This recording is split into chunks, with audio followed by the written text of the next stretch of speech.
So yes, we are live. Today is Wednesday, and we are live, people. Where you start connecting on the show, we have a very big guest today. We have a big guest tonight, Brother AYO KIMATHI, the biggest fighter, the biggest activist, a lecturer, an author.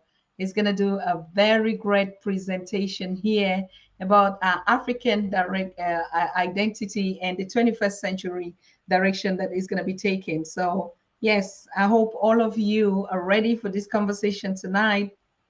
Um, and while we're waiting for you guys to join, let me just remind the people that we're live now.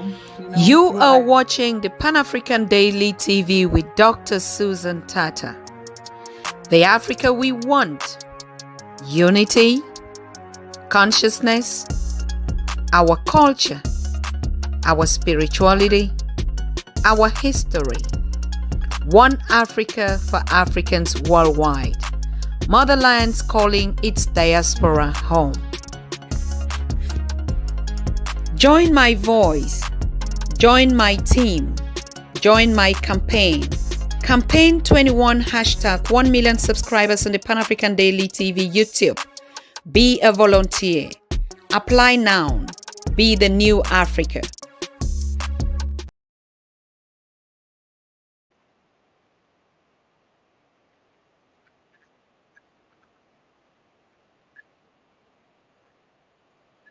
Okay, I think you,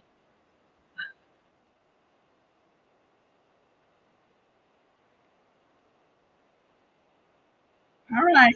I think you, you can already begin to feel the vibe. You can feel the vibe. Thank you, everyone that is joining this conversation tonight. All right. Wait a minute.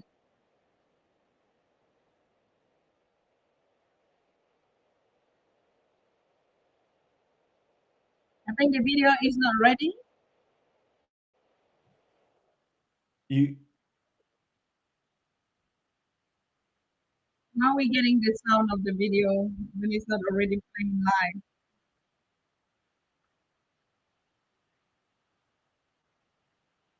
hello?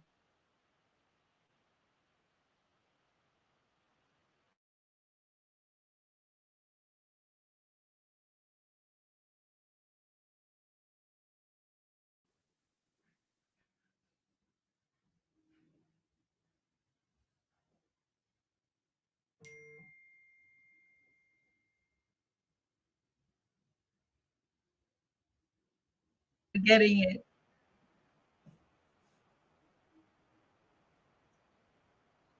Can you hear me? Yes. All right. So the video is playing already in the audience. So is it possible that you can start it first? What video? Okay, wait a minute. I think it's maybe from my side. Hold on. This is it.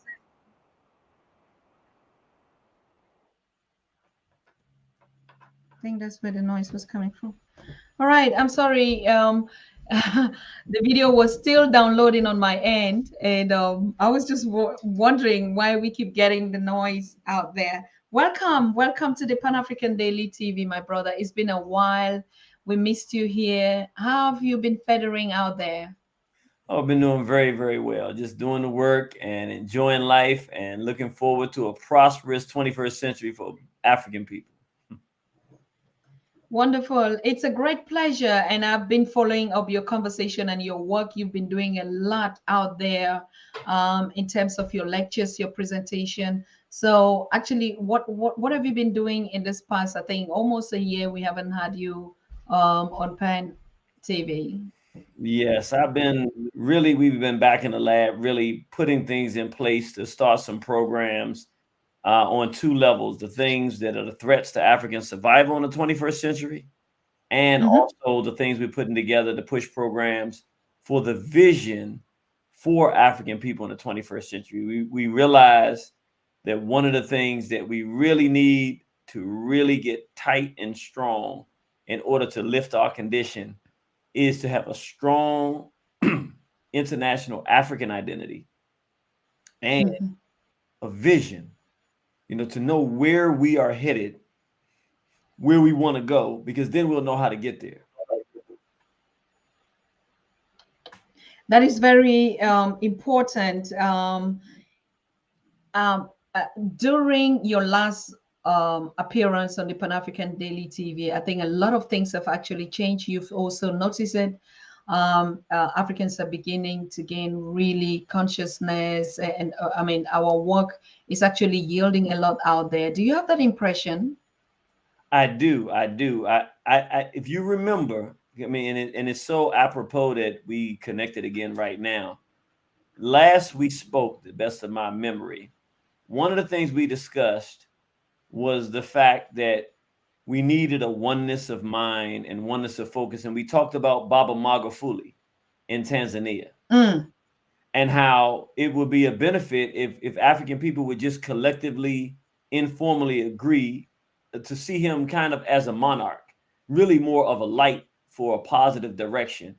And of course, we know what happened between now and then, between then and now. But the beauty of it is right now we see in the African nations and groups beginning to honor him and his legacy publicly, which means we're keeping that spirit alive, because he was one of the leaders internationally that had a vision and some of the key components needed for African people to move forward. So what's happening is not only are we beginning to see a oneness and focus of where the people are that are showing us the direction, but with programs like yours, we're beginning to see the beautiful things that are happening in Mali.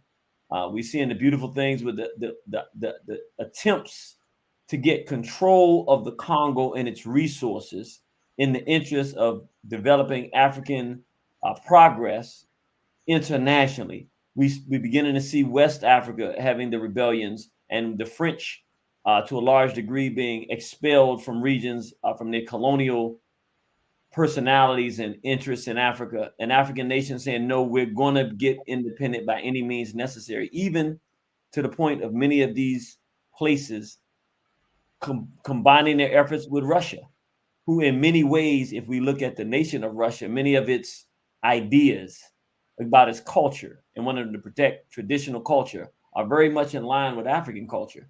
So even as it relates to making the right type of alliances, we're beginning to see African people worldwide shake off the colonialism and imperialism, begin to think for ourselves, act for ourselves, and organize. And programs like yours are what help create that consciousness to then create direction and purpose.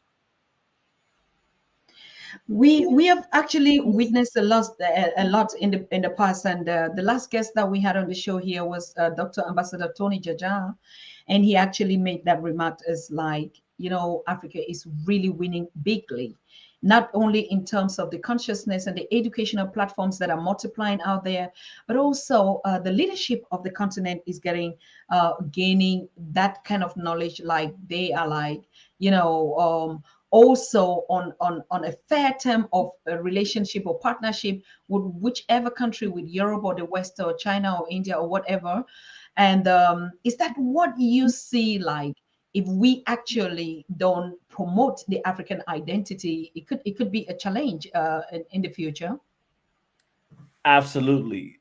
It seems like it's to some people it may seem trivial, but it's really the most important piece, because we're not going to stay down forever. Nothing does. Things fall down, they get up.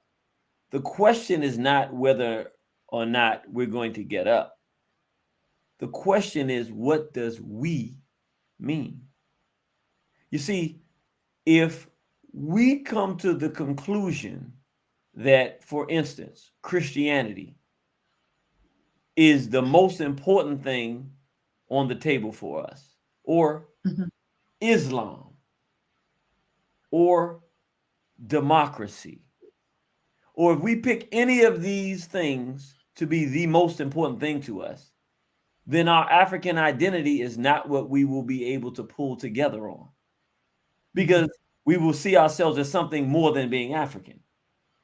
if the central identity that we have is that we are African first, and then our religion, our political affiliation, all of these things come second, then we then identify what being an African is, what the standards of being an African are, and then Black people all around the world have a basis to come together because we've decided that we have a brotherhood and a sisterhood based on our racial African identity. And that's very important because then that makes the things that separate us less important than the thing that brings us together.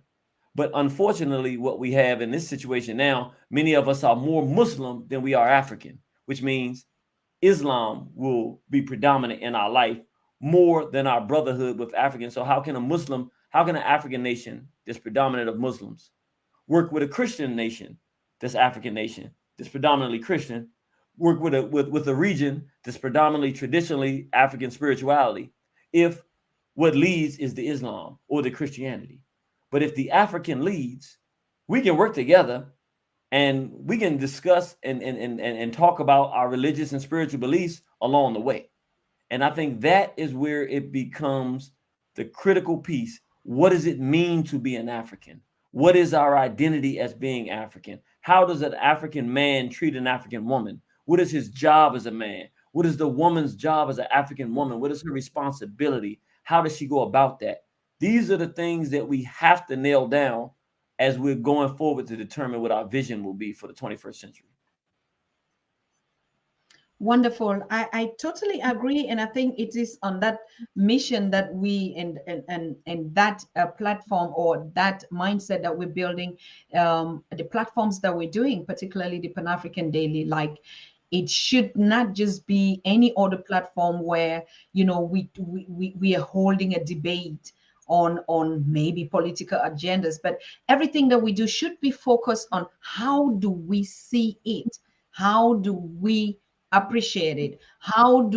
What is it that we say about it? And when you exactly are aligning with this African identity, I begin to translate it in what I know as our spirituality, because the spirituality is the connectiveness and the Africanness or the Ubuntu-ness between us. And so when we talk about African spirituality, a lot of people always think about religion. Am I correct to say so? They usually do, absolutely. Correct. Now, language is one of the particularities that we are thinking about. Like, all right, to get an identity, we know English or French or Portuguese or Spanish or Italian, and particularly English. I read a documentary where, you know, this author was talking about, it's a post-Nigerian documentary where the lady was saying in Nigeria, you only would be rated by your level of intelligence according to the English that you speak. How is this dangerous to our African identity? Yes, because we live in a world that is largely conceived by Europeans. And there's a specific group of Europeans at that. Whereas if we're really going to determine our reality, we have to actually begin to look at the world from our own view. And as strange as it may sound, many times we don't even actually realize that. Many times we don't even actually know that we have our own view or what our own view is, because all we know is what has been taught to us through a book that was given to us by a European. So it becomes, in fact, I'll say it differently to hit it home. We can have a mother and father in the home, great food, great music, brothers and sisters, and family in the village, and be the happiest people in the world. But if someone tells us because we don't have a phone or because we don't have a certain brand of clothing or because we're not eating a food that's foreign to our community or because we don't have cable and we can't watch a particular program, someone can tell us that that means that we're not happy. And even though we have everything that any child could want, we can actually start believing that we're missing something. Whereas you can go out and find the same people around the world that might have all the phones, all the clothing, all the, any pizzas. They didn't go out and buy anything from any restaurant they want, but they don't have the love. They don't have joy. They're mistreated by their peers. So we are judging the standard of what we want to produce and what is happiness and what is joy and what is success and satisfaction, not from an African perspective. A lot of times we're taking things that are good and devaluing them, and then overvaluing things that are outside of our immediate access because we're looking at it through a European lens. We have to transition that lens to an African lens. Wonderful. It's I think Africans are actually getting there, but the one challenge that we still have is if we look like in terms of language or something, we actually do not. What do I want to say? It's like a trick. The more we get into it, we see that it is really tricky because, like, I think the European would say, but I didn't stop you from learning your language. I've never been against you not learning your language. But we see the aggressiveness to implement everything. Shouldn't it be the same to that? We begin now to not just wake up and talk about these things, but to be aggressively implementing, if it is about a language or learn Swahili or whatever, that we are consequently producing and promoting and providing access to these studies. Yes, I know that there were some countries, what I'm loving that I'm seeing is some countries that have had the French in and are expelling the French are beginning to say, we're no longer going to speak French. I think that's a huge step in these African nations because they're realizing one of the things that happened when the Haitian Revolution happened, when Jean-Jacques Dessalines became the liberator of Haiti and the ruler. One of the things he said in his freedom speech, and everybody should read that speech. The one speech that we never read is probably the most important speech from an African leader in modern history. He gave the liberation speech, and one of the things he said was, we are not only putting the French out of Haiti, we have to take the French out of us. We don't want their clothes. We don't want their culture. We don't want their behavior and their mean-spirited mistreatment of one another. We have to replace everything in order to truly become free and independent. Their language, we want to be who we are. And we have to rediscover that by expelling every aspect of that, including, like you're saying, language. So I think it's so important that you have these nations now that are saying, let's go back to our traditional language. One thing I like about Ethiopia, they speak the Amharic and they speak it, and it helps to bind their nation together for thousands of years with their own language. We need each African nation and internationally. I think it would benefit us if we began to work on a single language that became the international African language that was in no way tied to any other group other than African people. And we began to universally speak that because it would draw African people from around the world back through language. And the beautiful thing about language, you create the concepts that mean something to you. So if there are foreign concepts that you don't have words for, that helps to define that this behavior obviously is not something that is important to you or that you want to be involved in, and it's hostile or it's foreign because you don't even have language to describe such things. And that's one of the beautiful things about having one's own culture. You set the paradigm for behavior with language. Absolutely. And particularly on this topic, language, I know I'm in Germany, and Germans rate you by the level of articulation and the way you speak German. And so if you're German, it doesn't matter whether you're a good person, whether you are educated through your own norms, whether you're a nice person, a loving peace person in the community, you're not judged by that. So this essence of language is very important because most intelligent, smart, important Africans are always rated by their inability to articulate foreign languages. This is a whole marginalized, I don't even know how to say stereotype, but it's some kind of like, what would you term that? It's basically the European has a certain ego, and they judge others by how well we stand up to their standards. And so for me, one of the things I do, like for instance, I've written 2 books. I wrote my new book. One of the things I intentionally do, I make sure that I speak in a way that a Black person can understand. Hey, the guy knows what he's talking about. But I intentionally don't follow all the rules they create for the specific purpose of indicating to Black people there are things that I'm sharing that they don't even know. And even when the Europeans read some of the stuff I read, they're like, wow, we didn't think of it that way. I know you did. That's why I'm sharing it. So it has value, but I don't have to say it like you. Even if I'm speaking English, I'm going to speak it the way I speak it. If I want to say ain't, I will write the word ain't in my book because I'm saying something is not right. And I'm using it because that's the way I want to speak and use that language. I want to, even if I'm using something that's European, they might look at it a certain way, but it depends on the confidence and the competence that you come with. If you come with competence in something that has value, as they would like to look down on you for the way you talk, the value in which you're putting on the table will speak for itself. And in as much as we do that, I say that even when we're using other people's language, we should add our Africanness to it and feel comfortable with doing that. And do it with each other with a certain confidence, because that's also another language we're speaking. We're saying, hey, we're using their language, but we're also being who we are while we're using that language. And that's another language we speak to one another. Perfectly true. Absolutely true.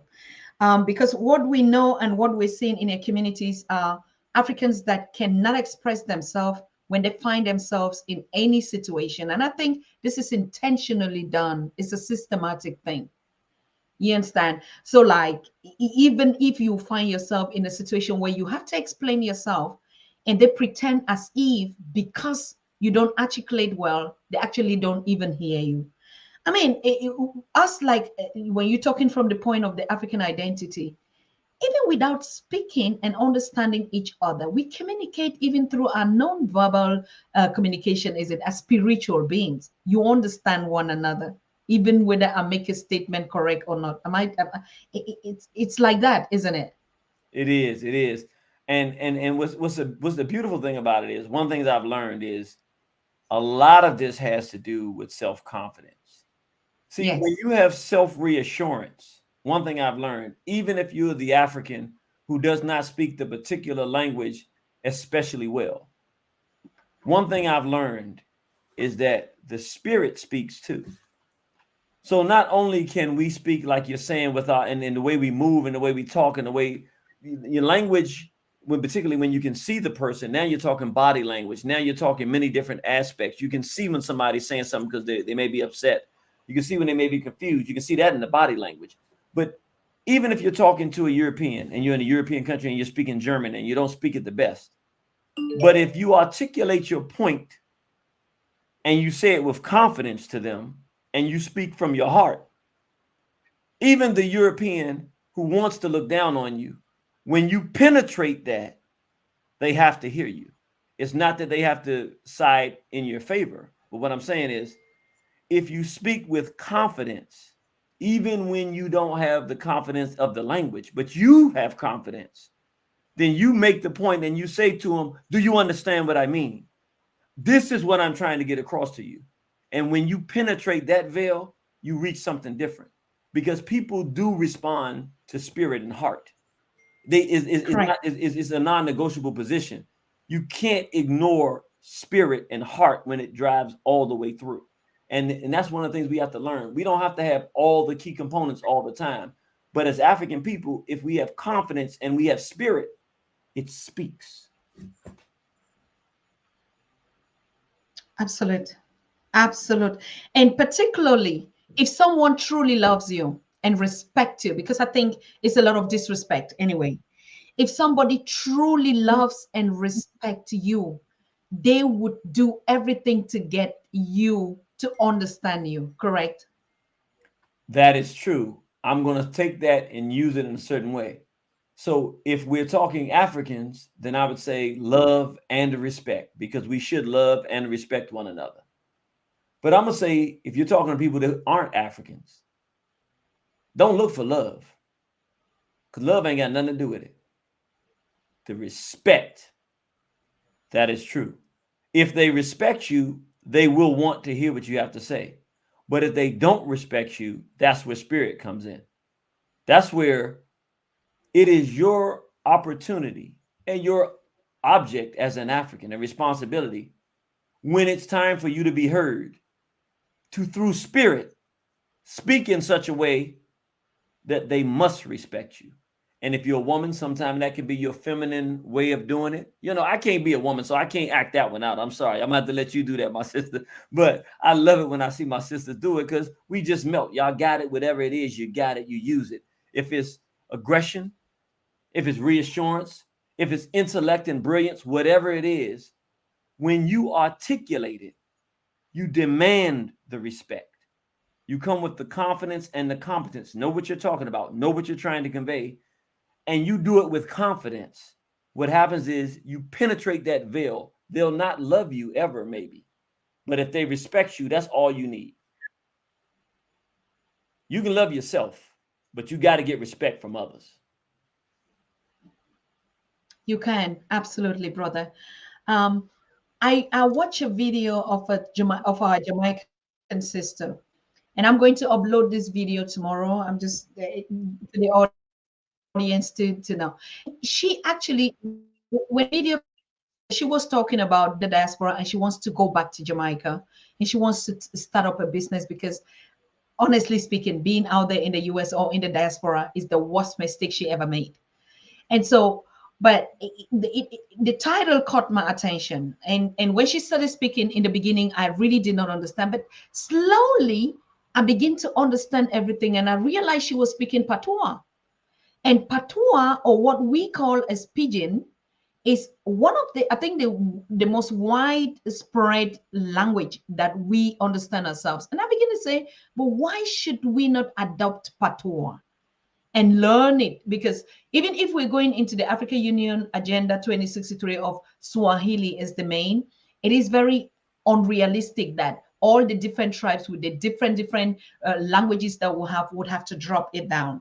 But if I look at Patois, we speak Patois all over East Africa, West Africa, and also in the Caribbean. So wouldn't that be something that will make sense that if we start by adopting our Patois, it will go so fast, and I don't think somebody will want to even catch on us on that. What do you think? I think It's really amazing. I think that's very interesting. I never have heard that before, that perspective. What I would say is this would be best done by a group of Black linguists and psychologists whose specialty and expertise is in African language. I tell you what I saw that was interesting to me that has blown me away. And I'm not a linguist, but it blew me away. I've been going to Africa for some years, since 1997, my first time going. And of course, I end up eventually going to Kemet. I've been to Kemet, Egypt 7 times, been to Ethiopia, Botswana, South Africa, been to Uganda 5 or 6 times, Uganda, Kenya, Ghana, Senegal. So I've been around Ethiopia. I've been around a little bit. Zimbabwe. I love Zimbabwe, man. I'm in love with Zimbabwe. Yes. So I've been to many different, and if I forget any of the African nations, please forgive me because I'm going to try to make all of them. But one of the things that I noticed when I first went to Uganda, it really blew me away, having studied a little bit of Kemet, ancient Egypt. In Egypt, the key spiritual principles that struck me were the Ka, spirit, Ba, soul, Ra, the creator, God, the sun, represented through the coming up of the sun, Ra, Ka, Ba, Ra, Sa, meaning sun, son of the light, you know. So when I was in Uganda, it was shocking to me. Everywhere I went, everybody's name was Ka, Ba. In Baganda, in Baganda, the king is known as the Kabaka, the spirit and soul of the spirit, the Kabaka. And I'm listening to these names, and there was even a group that, I mean, it really just almost knocked me off my feet. The Kabara, they call them Kabale, the Kabale people, which is Kabara. You know, the L is like the R. So it's Kabale, but it's like Kabare, like Kabara. Now that was the key if you look at the pyramids, that was the stone on the top, the Ka-ba-ra stone, the spirit and soul of the creator. So I'm listening to this and I'm going, wait a minute, why does everyone in Uganda have Egyptian Kemetic names? And then I started looking back at the Kemetic story and I said, well, they always said we came up from the south to save the north whenever there were rebellions or invasions that were coming from the east. And then it hit me. The south didn't stop at Sudan. The south went all the way down into Uganda, the birth of the Nile. So I'm like, wow, the real true Kemet was born down here from between the Congo and Uganda all the way up the Nile Valley. This is actually the mother, the grandfather to Kemet. And they still have it in all of their names and languages and don't even, like when I talk to them, they have no affiliation whatsoever with the relationship with Kemet, yet in the language, it's the same. And I say one more thing, because it really, these things when I go to Africa just blow me away. So wherever I go, I start paying attention and there's always a ba, the ba meaning the we. Like you said, the Ubuntu, but that's a ba in there. What is it? The we, the all, the us, the soul.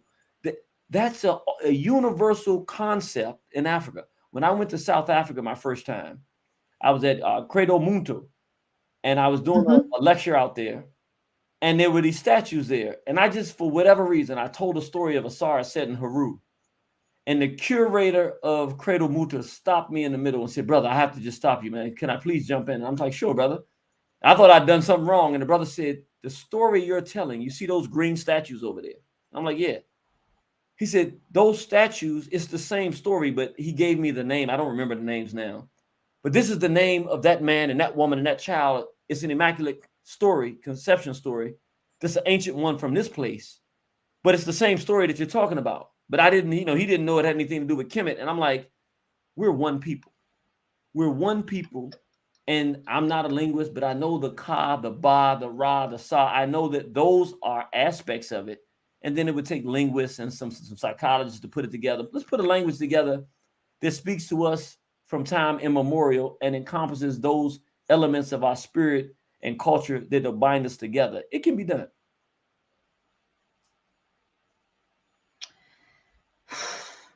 This is, it could be like, for me, I see the potential that if we create something just new, just like the Africa that we're creating, if we create a new, like you said, from the linguistics and the psychologists, we put a new language, it will be, first of all, it will be easier and fastest for us all to learn. Like the other things that we have, yes, we're already there. But now we start something new, like what you're saying. From our names, because the same thing that you're saying, whether it's in West Africa, in Ghana, Cameroon, Nigeria, Liberia, it's the same thing. We go with the Baba, we go with the Ta, we go with the Ra, we go with this. All is the same. And sometimes you're like, how could a people, how could a generation, a race of people just be splitted and distorted? Wow. Brother, tell us. You're here. Just go ahead with yeah. No, I'm enjoying it. Identity and the direction should be taken in the 21st century. Yes, we are all.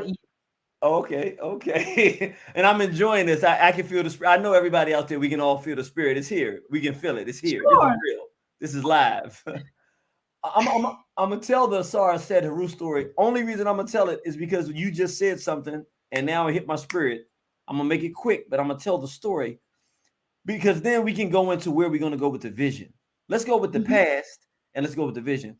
The amazing thing, and I'm doing this to answer your question. How do we get split apart like this? Here's what's amazing. I have nothing to do with this except that I am an African. Our ancestors, the oldest story in the history of the world. I mean, this is the oldest story that is known to man. And what's interesting, it's our African story. And it was written before there were any Europeans. So this didn't even identify it. This was purely an African story. Asar and Aset and Haru. And what this story was a story to tell us who we were and the road that we would travel. So the basic story, the first man and woman, Asar and Aset, man and wife. That'd be like Adam and Eve, man and wife, Asar and Aset. And then Set had an evil twin brother. Asar had an evil twin brother named Set. So Set was jealous of Asar because he was the ruler of the kingdom. And so he set about to, he got 24 conspirators together, and he invited his own brother to a party. He got him drunk, he drank and got intoxicated, and then he put him in a coffin, and then he had him killed. And he carved his body into 14 pieces, and they took him and spread him throughout the Nile. So that part of the story, was designed to tell us that, yes, there's brotherhood, but there's also betrayal in life. And this is reality, even amongst our own. Mobutu is real. He's real. Mm-hmm. Blaise Compaoré, they're real. Like treason Yes. is real. It exists within the context of the reality of who we are. Your brother can turn on you. I mean, it's the truth. So we have to know this part of our story. So his wife had never conceived a child. So when she found out her husband had been killed, it felt like everything had been lost because there's no seed to carry on the greatness and the beauty of her husband. But what she did was, she said, I have to give him a proper burial. So she went throughout the Nile trying to find the pieces of his body, which means she went through the crocodile swamps. She went through the hyenas in the wilderness and the safari. She went everywhere you would have to go in the greatest turmoil to bring her husband back together because she had so much love for him. And see, this is the beauty of the story. See, there's nothing logical about what she did. This ain't no man doing this. This is a woman. He's gone physically. What are you doing? Why are you going out there with crocodile that can eat you alive and hippopotamus? It makes no sense for you to be looking for his body to put it back together. She wasn't doing it because it made sense. She was a woman moving off of emotion and spirit and love and commitment and loyalty to her man, who no longer is here physically, but she still believes in his way. So she found 13 pieces, all but the phallus. And so she put them back together and wrapped them in loincloth and gave him a proper burial. And his spirit was so appreciative of the loyalty she had for him in his physical absence that he came in spirit and impregnated her with a child. It was called an immaculate conception because there was no physical touching. It's an idea. What our ancestors were telling us is that very difficult times will come. Difficult days will come. It will look like it's over and there is no hope. That is the reality. We'll go from great times to times where it looked like everything is impossible. We'll be split in pieces and thrown all over. The men will be destroyed. But what our ancestors told us, if you invest in good Black women, the beauty of the Black woman, she is the greatest duplication Xerox machine on the planet. He did not physically give her a seed to produce a child. His wisdom, his intellect, his courage, his honor, his understanding of woman and his nurturing spirit, everything good about this man, this woman took in and birthed a child without any physical touching. It's saying that the spirit of the man that's a good man can so invoke a woman such that she can duplicate it and make it even better. And so she had a child named Haru. And he went through great turmoil because his uncle wanted to kill him when he found out he was born, because he said, that must be the son of my brother. And that will be my nephew. And he will certainly grow older and want to seek revenge for his father. So it also taught our people something else. This idea that we're supposed to have all forgiving and turn the other cheek and not supposed to be building warriors to fight on our behalf and produce justice and not be favorable to go and defend our interests. That's not true. That ain't no part of our African story is that. This mother had to tell this son, who she loved and wanted to protect, your job is to grow up and go take that throne from this horrifying leader that had taken over the throne, Set. The world was afraid of him. He was the most terrifying figure anywhere. He had killed his own brother. So you don't want to mess with this guy. And you, little guy, you're going to have to grow up, become a fighter, and go fight him. Long story short, he goes up, he grows up, he fights him. And in that battle, he loses an eye. And when he loses that eye in the battle, he begins to go back to that point like his mother felt like it was all over. Like it was hopeless now. He's going to lose the fight. And then he began to talk to his father, Asar.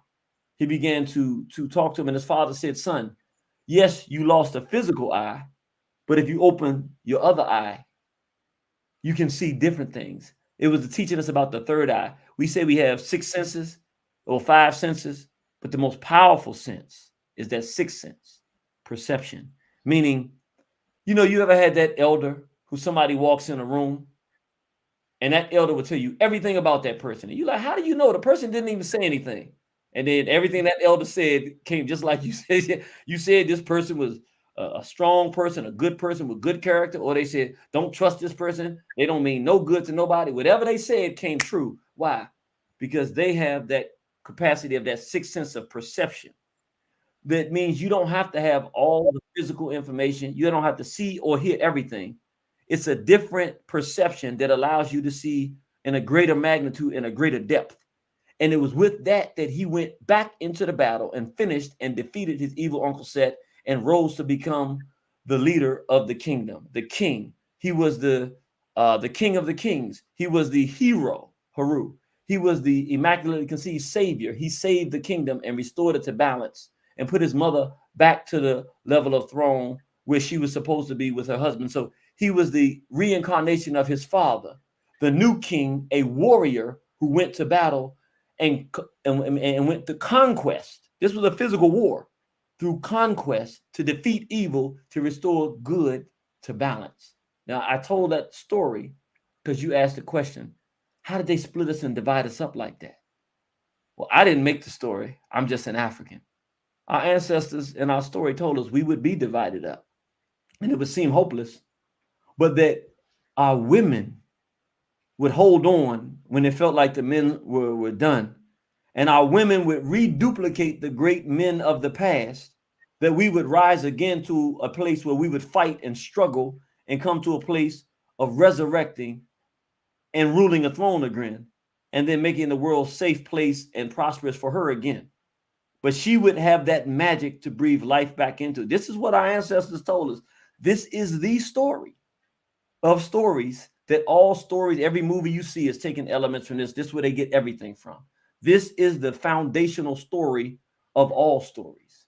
And it happens to be our story, which is beautiful because in our story, we win in the end. So I want everybody to hear this. And then if I could, I'd like to play a little video because it goes so perfect with this. We're talking about where's our vision going to go.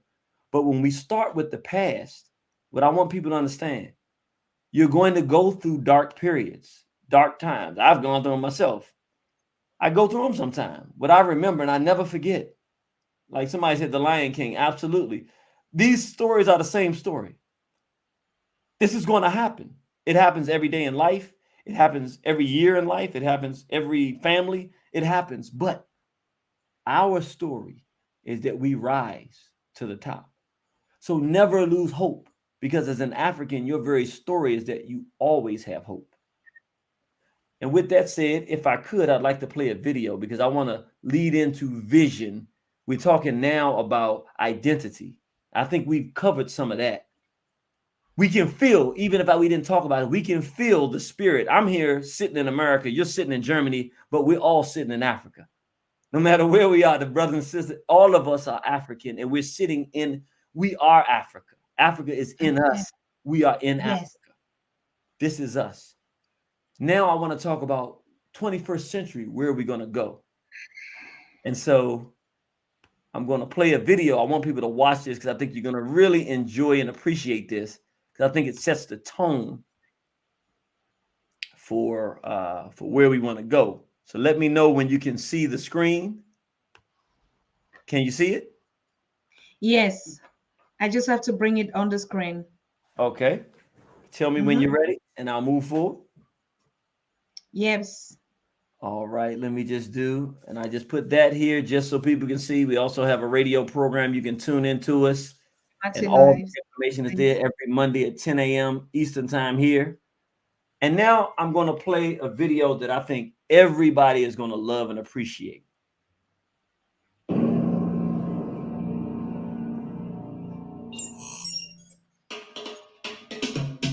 The cell phone has revolutionized how we connect to our world. It has created a paradigm shift in how society communicates. Cell phones have become indispensable for businesses, families, and individuals. Its usage has gone up from 34 million to over 204 million in the last 10 years. Few of us can imagine life without our cell phones.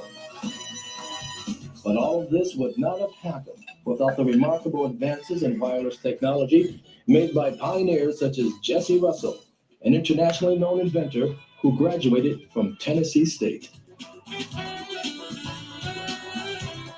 The beauty of historical Black colleges for me, just talking to me personally at a personal level, is that what they did for me, they gave me the nurturing and the freedom to challenge. They didn't shut me down. And the teachers were more nurturing, or the professors were more nurturing, right? And what they did was they gave you a chance to express who you really were. If you're sitting in an SBCU and say, as I did in 1972, when I said, well, I want to work at Bell Laboratories, right? I ended up at Bell Laboratories, and in 1980, I was selected as one of the most outstanding engineers in America under the age of 32. Coming from a very poor environment, single family, 10 brothers and sisters, at least 9 brothers and sisters, right? Out of Nashville, Tennessee. I never will forget once I won that award I was telling you about earlier. I didn't know anything about cellular radio. Never heard of it. It was in our organization. But right after they broke up the Bell system, the technology that nobody wanted was the cellular radio system.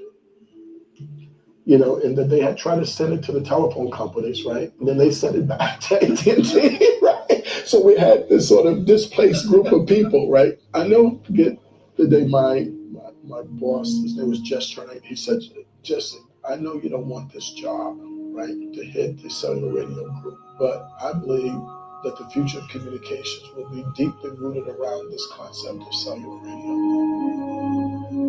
And I never will forget the first day I was on the job. I called the meeting of all the managers, and so they were all white. I was the only black guy, right? And I was saying, well, what's the problem, right? Why? Because they were losing so much money. It was pathetic. They were just losing money like you wouldn't believe. You know, they said, the problem is that we can only make money when people are in the cars and the phone rings and they answer. If they don't answer, it goes, it's that most of the time people are not in the cars, right? And so what I said was, well, that seems like an easy problem to solve, right? Why don't we just take the phone out of the car and just put it on the people? And I said, I guarantee you, if you put the phone on the people, I was thinking about just making money, right? So I said, I guarantee if you put the phone on the people, when it rings, they'll grab the phone. And I said, every time they grab the phone, we'll make $1, right? You know, right? You can tell a brother coming from the street, right? Selling stuff, right? So I said, every time, man, right? We'll make $1, man. And I said that we could turn the business around. At the time, I didn't know that the phones looked like the ones and they had these big bodies, you know? And so y'all look like you about it, right? And so they were very nice, and they didn't say, look, it was kind of stupid for you to think that we could actually put these kind of phones on people, right? So they said that, no, the problem is there are more people than there are cars, and we had designed this for cars, and so there's not enough spectrum to allow us to put that many people. That's why you can't do that, right? And I said, oh, that's what your problem is. But they didn't know I was probably one of the leading authorities in digital signal processing. Because that's how I'd gotten the award before, but they didn't know that, right? So what I said was, oh, that's a simple problem to solve. What we'll do is that we'll completely digitize the speech. We'll substantially reduce the amount of bandwidth required on a per user basis. And I described to them how you could do that, by what modulation schemes you would use and so forth. Then I said, if you do the math on that, and I can show you how we do that, then you could get 4 times the number of people in the same amount of spectrum. And it took us from like 1984 to 88, and we built the first digital cellular system any place in the world. And we took that business from like about $100 million business to $5 billion simply because I had so much self-confidence, right? That I was able to challenge the status quo in the midst of all the stereotypes about African Americans, in the midst of an all-white group, that I had enough self-confidence to say what I believed, right, that could be done. Mr. Russell's innovations have continued with his own company, Inc. Networks, and is developing telecommunications for the future. So in the future, people will not just making voice calls or doing text messaging or data. They actually will be doing video calls like this as they walk around, not just between two people, but between groups of people. So you have a situation now in the cellular communications industry where the devices, from an innovation point of view, is outstripping the innovations in the network. Right. I mean, so you can build the fanciest device you want here, but there's no network to talk to it that can deliver the bandwidth that's needed to do these very fancy things that they talk about with iPhones and iPads, right? Then you have a very limited thing. When you want more bandwidth on this device, then it's better to put the radio transmitters inside the building. And once you do that, you now can build a very broadband signal going up as well as coming down. Now you change the whole tenor of how you design cellular systems. And that's basically what we did. I used to go out at Black History Month when I was at Bell Labs, right, speaking to young kids, 6th, 7th, 8th grade kids, right? And one of the most touching things that I ever experienced, I was speaking to a 6th grader. And she says to me, she says, "Are you a real inventor?" And I said, "Yeah, I'm an inventor." And I sort of talked about cell phones and I invent cell phones. She says, "Well, I thought all Black inventors were dead." No, I think one of the greatest stories ever been told is the contribution of Black Americans in the 60s and the 70s and the contributions that they've made in technology.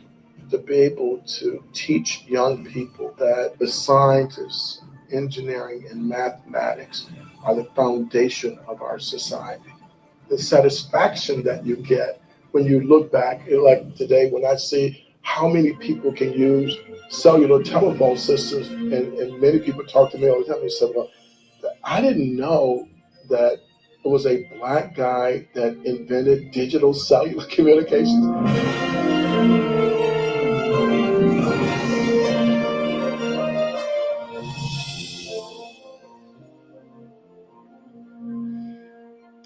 Wow. Yeah. Hmm. So Hey.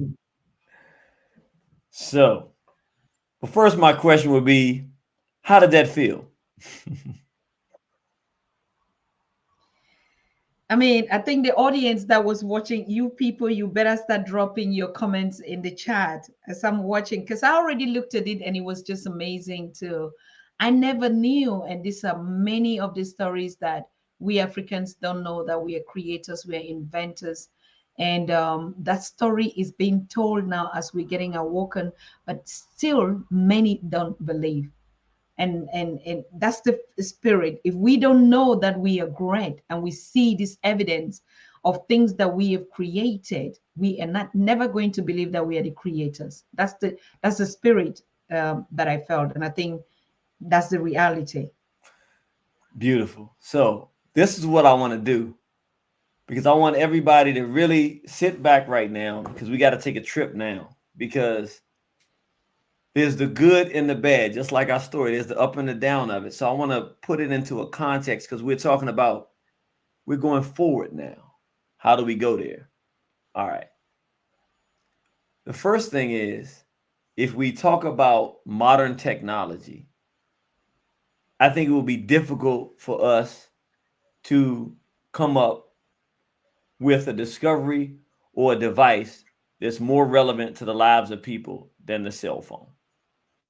There are probably more cell phones than there are people on the planet. And you'd be hard pressed to find a person that doesn't have one over a certain age anywhere in the world, even poor people. So we're talking about, and for those of us who have a little bit of age on us, we remember a time when the idea of being in America and talking to my friend in Germany in an instant didn't exist. You had to go and figure out how to get a call and see if you could put it through, and you couldn't just do it. And then, God forbid, imagining looking at them and seeing each other and talking to each other on a phone that was on our person. We were here before any of this existed. To imagine that the intellectual capacity for this to exist and for us to be using this in the modern day was African genius. That black man there, you can put him in any country on the planet. Anybody walk in and say, that's an African. I mean, he's a black man. There's no question about that. He's black the way you get black. So that's one aspect of it. But I want us to consider something else. Not only was it the brilliance of the mind of the African, that is why we have this here. This is the African. But the cobalt, the coltan, the various resources that go into the creation of the physical device called the cell phone is African. So then we have to ask ourselves the question, wait a minute, the intellectual capacity and the physical phone itself are African. But dollar for dollar, if $100 are made off of a cell phone and its creation and its existence, how many dollars does a black person get?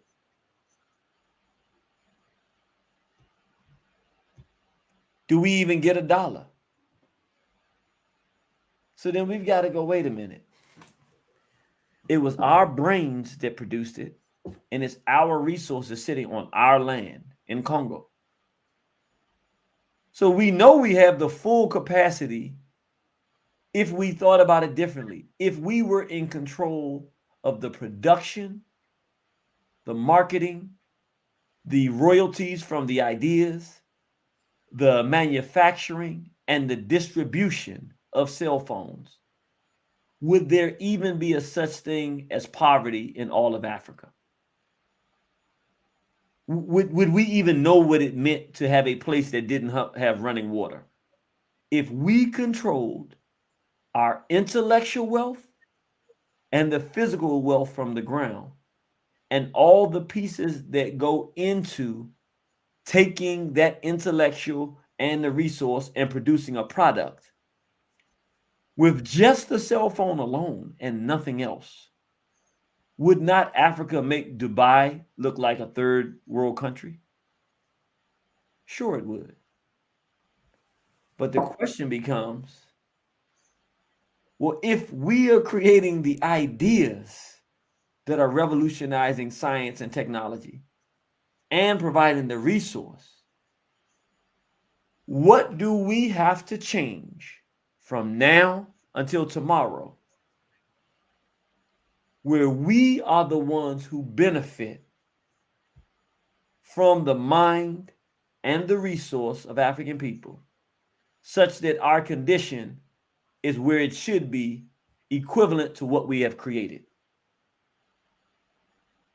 See, now we're really talking vision here. We have the pieces.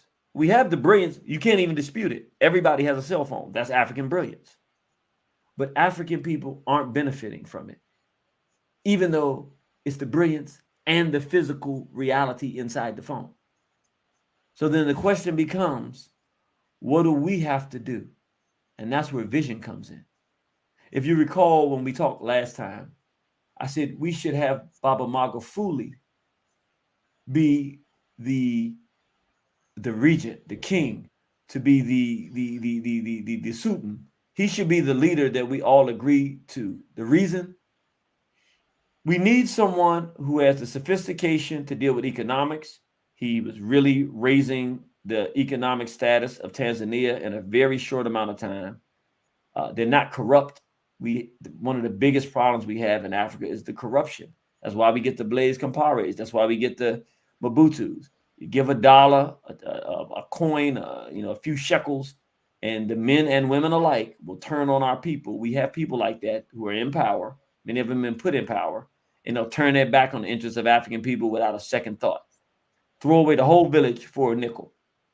And we have to be able to say, when we find people like a Baba Magufuli, we not only have to appreciate them, we have to protect them, but we also, in our own interest, it's not even in their interest. They might not even want to do it. We don't give them a choice. Once we find that you have what we need to lift all of us and be a guide and a light for us, it don't matter if you pick that position or not. We're going to put you in that position. We're going to protect you accordingly. You'll be comfortable. But we have to follow your guide, because we need one person, because we argue too much. We complain too much. What happens when we don't agree? We need a person who we can all agree to, that we respect. They can be the person that makes the decision. And then we say, fine, the king has spoken, and we go. Why? Because it works for us. It's our culture. It's how we've done things and how we've been able to manage things. And it doesn't mean that we don't have our own independent space and do our own thing. It means that when it's time for us to come together, or we need to come together in a oneness, we need a way to do that. And the way we have done it traditionally is we have a monarch, a king, a ruler. It can be an elder in our family. It can be an actual king of the nation. However you look at it, it can be Baba Mugabe. You know, the people of Zimbabwe stood behind Baba Mugabe, and they got things done. It doesn't really matter how we do it. The concept is that we follow leadership. That's who we are. We can't change who we are. We just have to learn how to do it in a modern context. To what interest? In what direction? This is what I would say. And it all goes in line with what we've been talking about this entire time. The 21st century is about, if we look at our African story of Asar being broken into different pieces, it's about us coming back together into a oneness and a whole, the Haru. We have to be reborn into a oneness, which is a required space of Black men, women, and children in African culture and sense, coming together and seeing what pieces we have that we can put together to produce an end result that is favorable to us, which is the unification of the African continent in a way that is used to leverage protection of the interests of African people worldwide. Meaning what? Meaning Africa has to become solidly Black and African. African.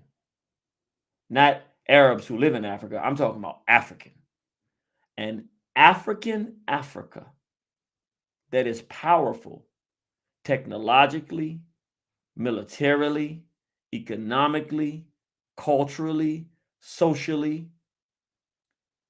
and that not only sees the continent of Africa as Africa, but anywhere where African people live and exist in large numbers and can control that region, that becomes an extension of Africa, and it becomes Africa.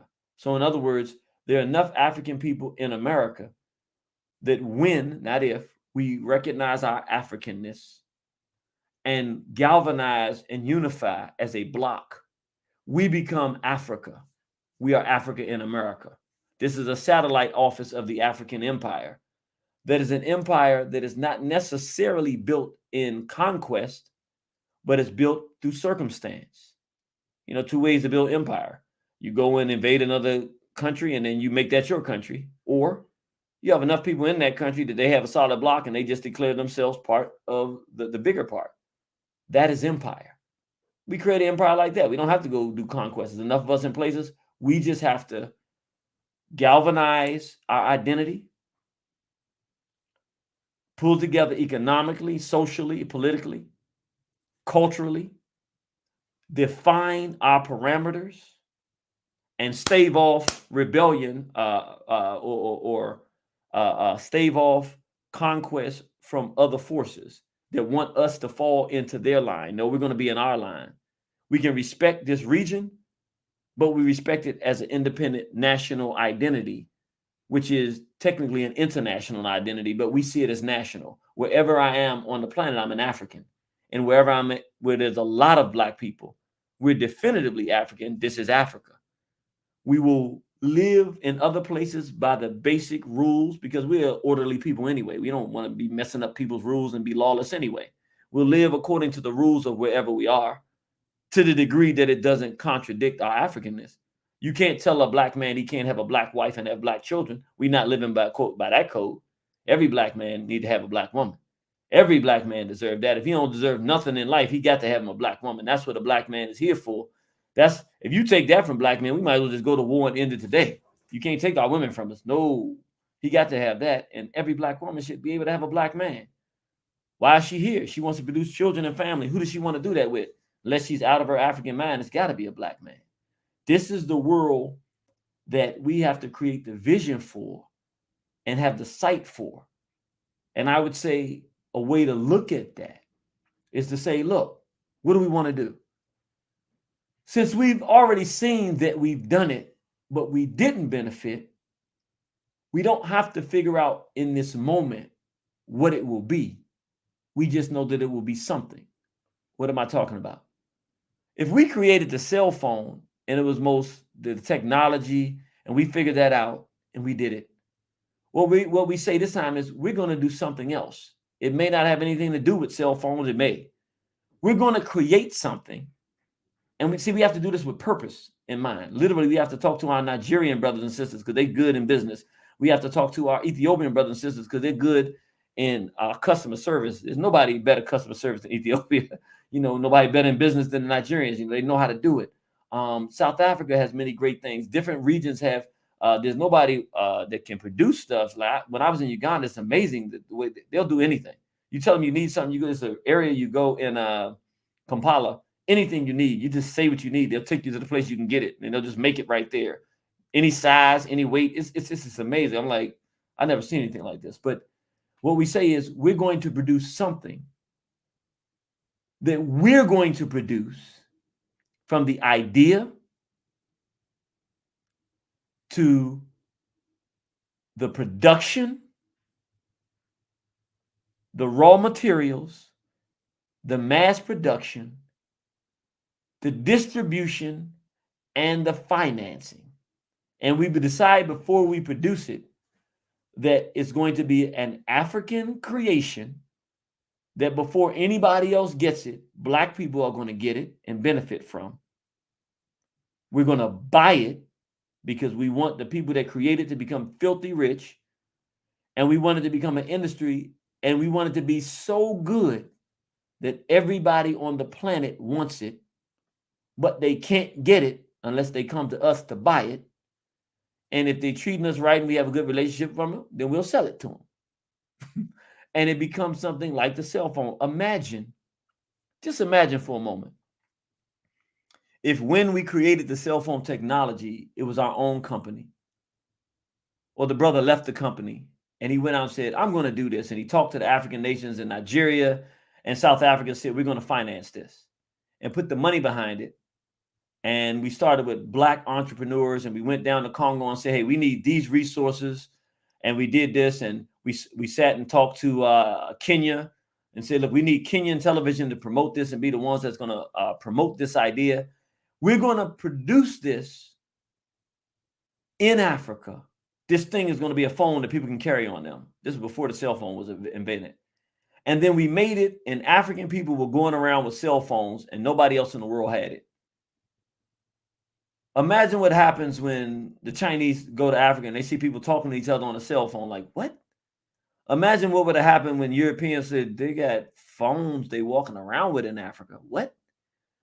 Imagine the shift in respect, in self-respect, in business, in commerce. I mean, we would have reshaped. I can't even describe it, really. I mean, just imagine it. Now, here's the thing. It's not something that's not imaginable because we did it, except we didn't control it. We didn't do it nuts to bolts. We want nuts to bolt this time. We don't want to be the flour that makes your cake. We want to be the cake maker, which meant we decided we were going to get some sugar and some chocolate and some flour and some whatever else you need to make a cake in the oven. And we put it in the oven and we baked it the time we said it needed to be there. We put the chocolate and the lemon icing on it. We did it all. And we put it in the box. So we paid somebody to make a nice, pretty box so that people buy it. They don't even know how good it tastes, but the box make them think they want it. And so they buy it because of the box, and then they go eat it later. This is the kind of vision that we are supposed to be operating with, because it sets, I mean, just imagine. And of course, I'm not just saying this theoretically. We're going to do this. Now, again, here's the beauty of it. I'm a social architect, not an engineer. I don't know what it is that we'll create. I know that we're going to intentionally, such that it forces us to say, yes, we know there's a bunch of greedy barons in Africa that are stealing from the Congo, and we don't want that to happen.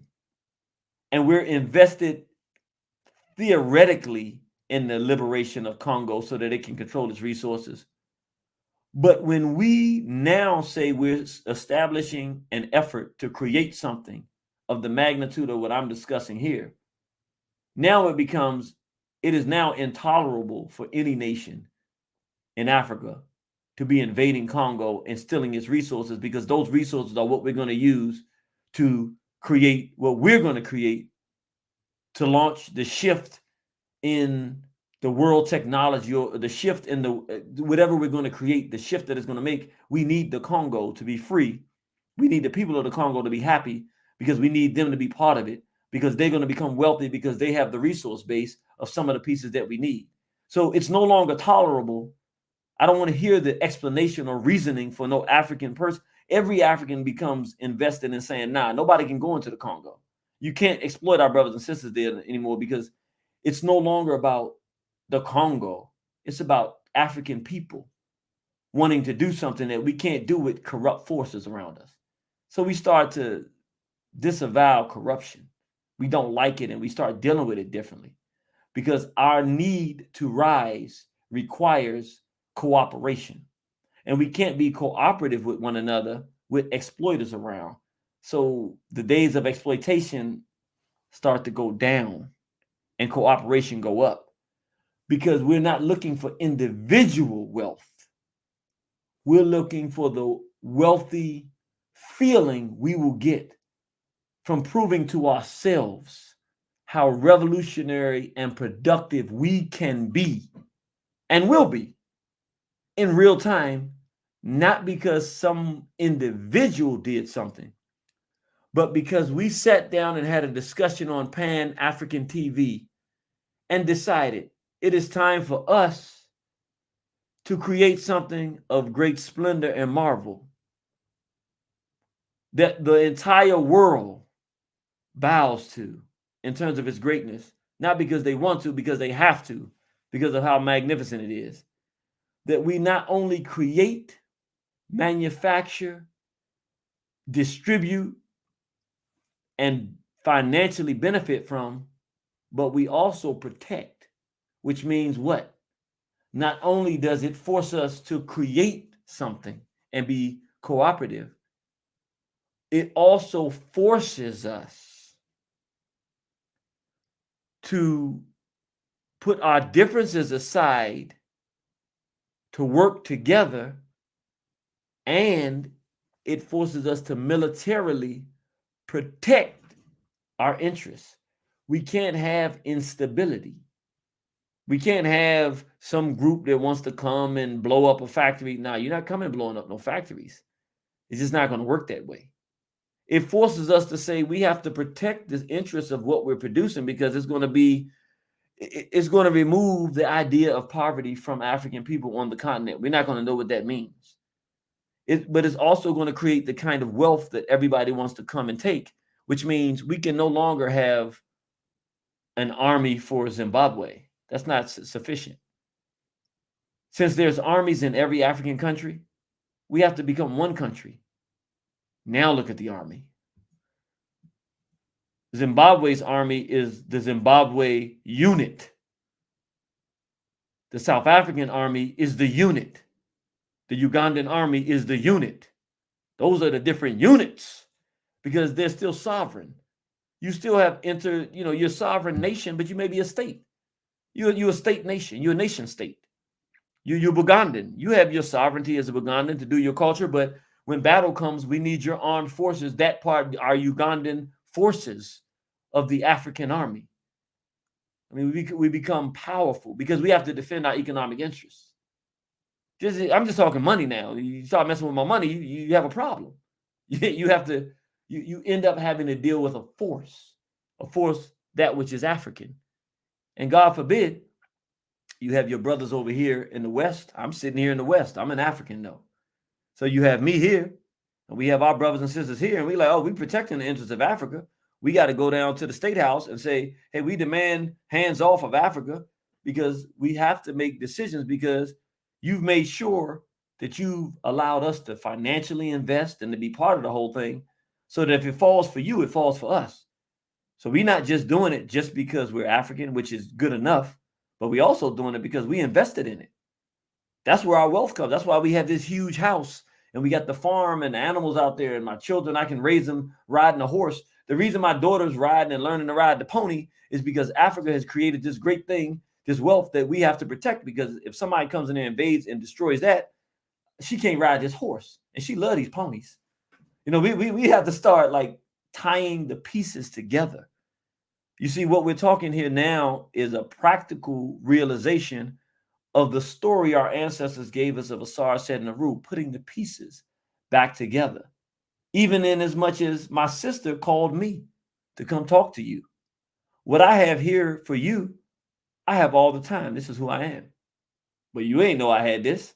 If my sister didn't come to bring me and invite me to introduce me to you, to share that which the ancestors have given to me, then you wouldn't get it. I mean, I'm not saying you wouldn't do anything. I'm just saying, like, what I have, what does it mean if my sister doesn't offer me the opportunity to share it? It means nothing. It means this is sitting inside of me, and it does what? I'm not going to be here forever. If this doesn't leave and join your spirit, and if you don't take it and own it, and now you go and you push it, and then we actually produce what I'm talking about, then what good was it? It's just some dude sitting around with an idea. No, that black woman comes and she goes and finds those pieces, like I said, and puts the pieces back together and then says war. War to bring us back to our great state as African people. Rise, African, rise. This is what we're talking about. The sister, it's our story. She said, how do we get so divided? Well, now she brings us back together. This is how we do it. I can talk all night. What's going on, sister? I'm just enjoying. I'm just learning a lot. I just wanted to show my face because a lot of people, when they don't see me here, they're like, where is Susan? But I follow from the background. Teach people, teach, brother, teach. We are listening. We are charge up. Just teach, just teach. All right. So she said, I want to make sure you know I'm still here with y'all. Well, I'm saying I really want people to think about this. And this is something, and I'm going to leave it for my sister. She'll figure out how we do it. Everybody, because we think that this is something that it takes a specific person to do. No, an idea is something any of us can produce. Start thinking of something. It doesn't have to be technology.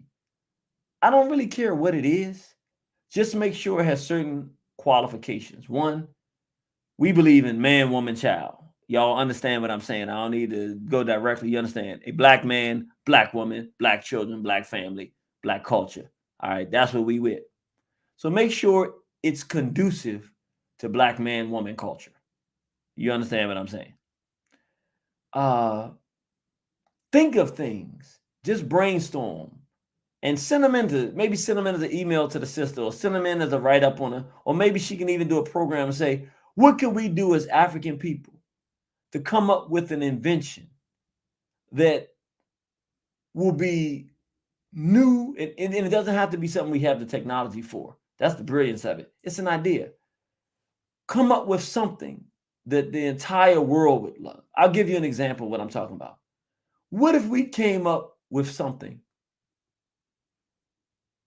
that could literally, you could go to where water is totally filthy and dirty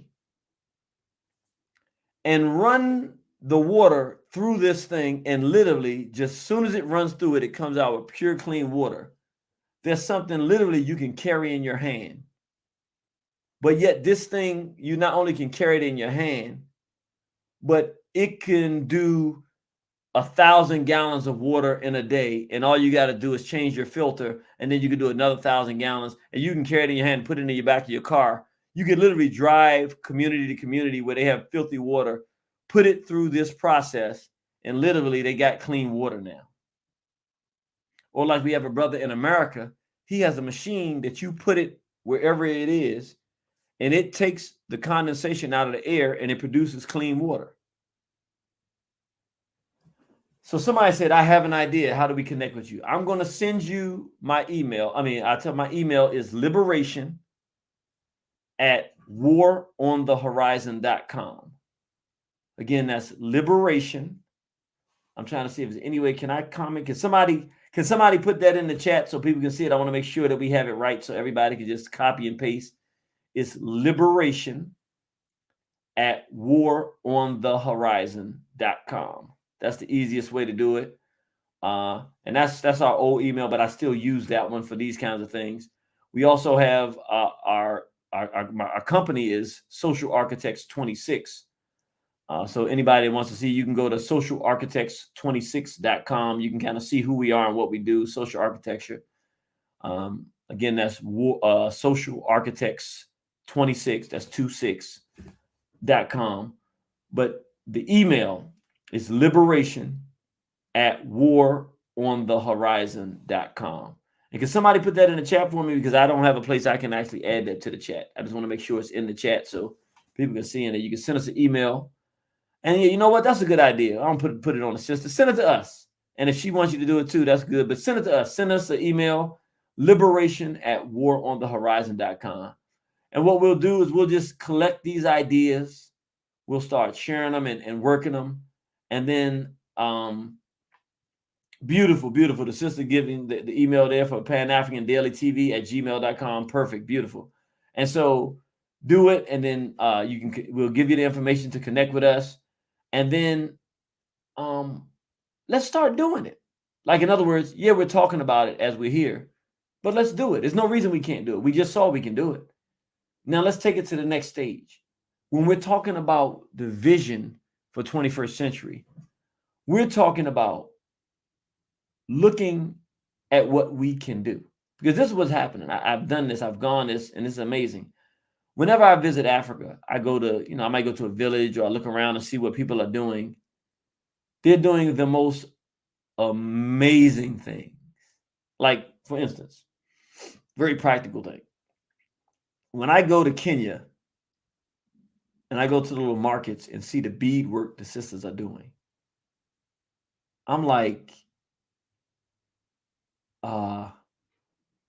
and also Ghana. When I go to Ghana and see the brother on the wheel, spinning the wheel, creating the kente,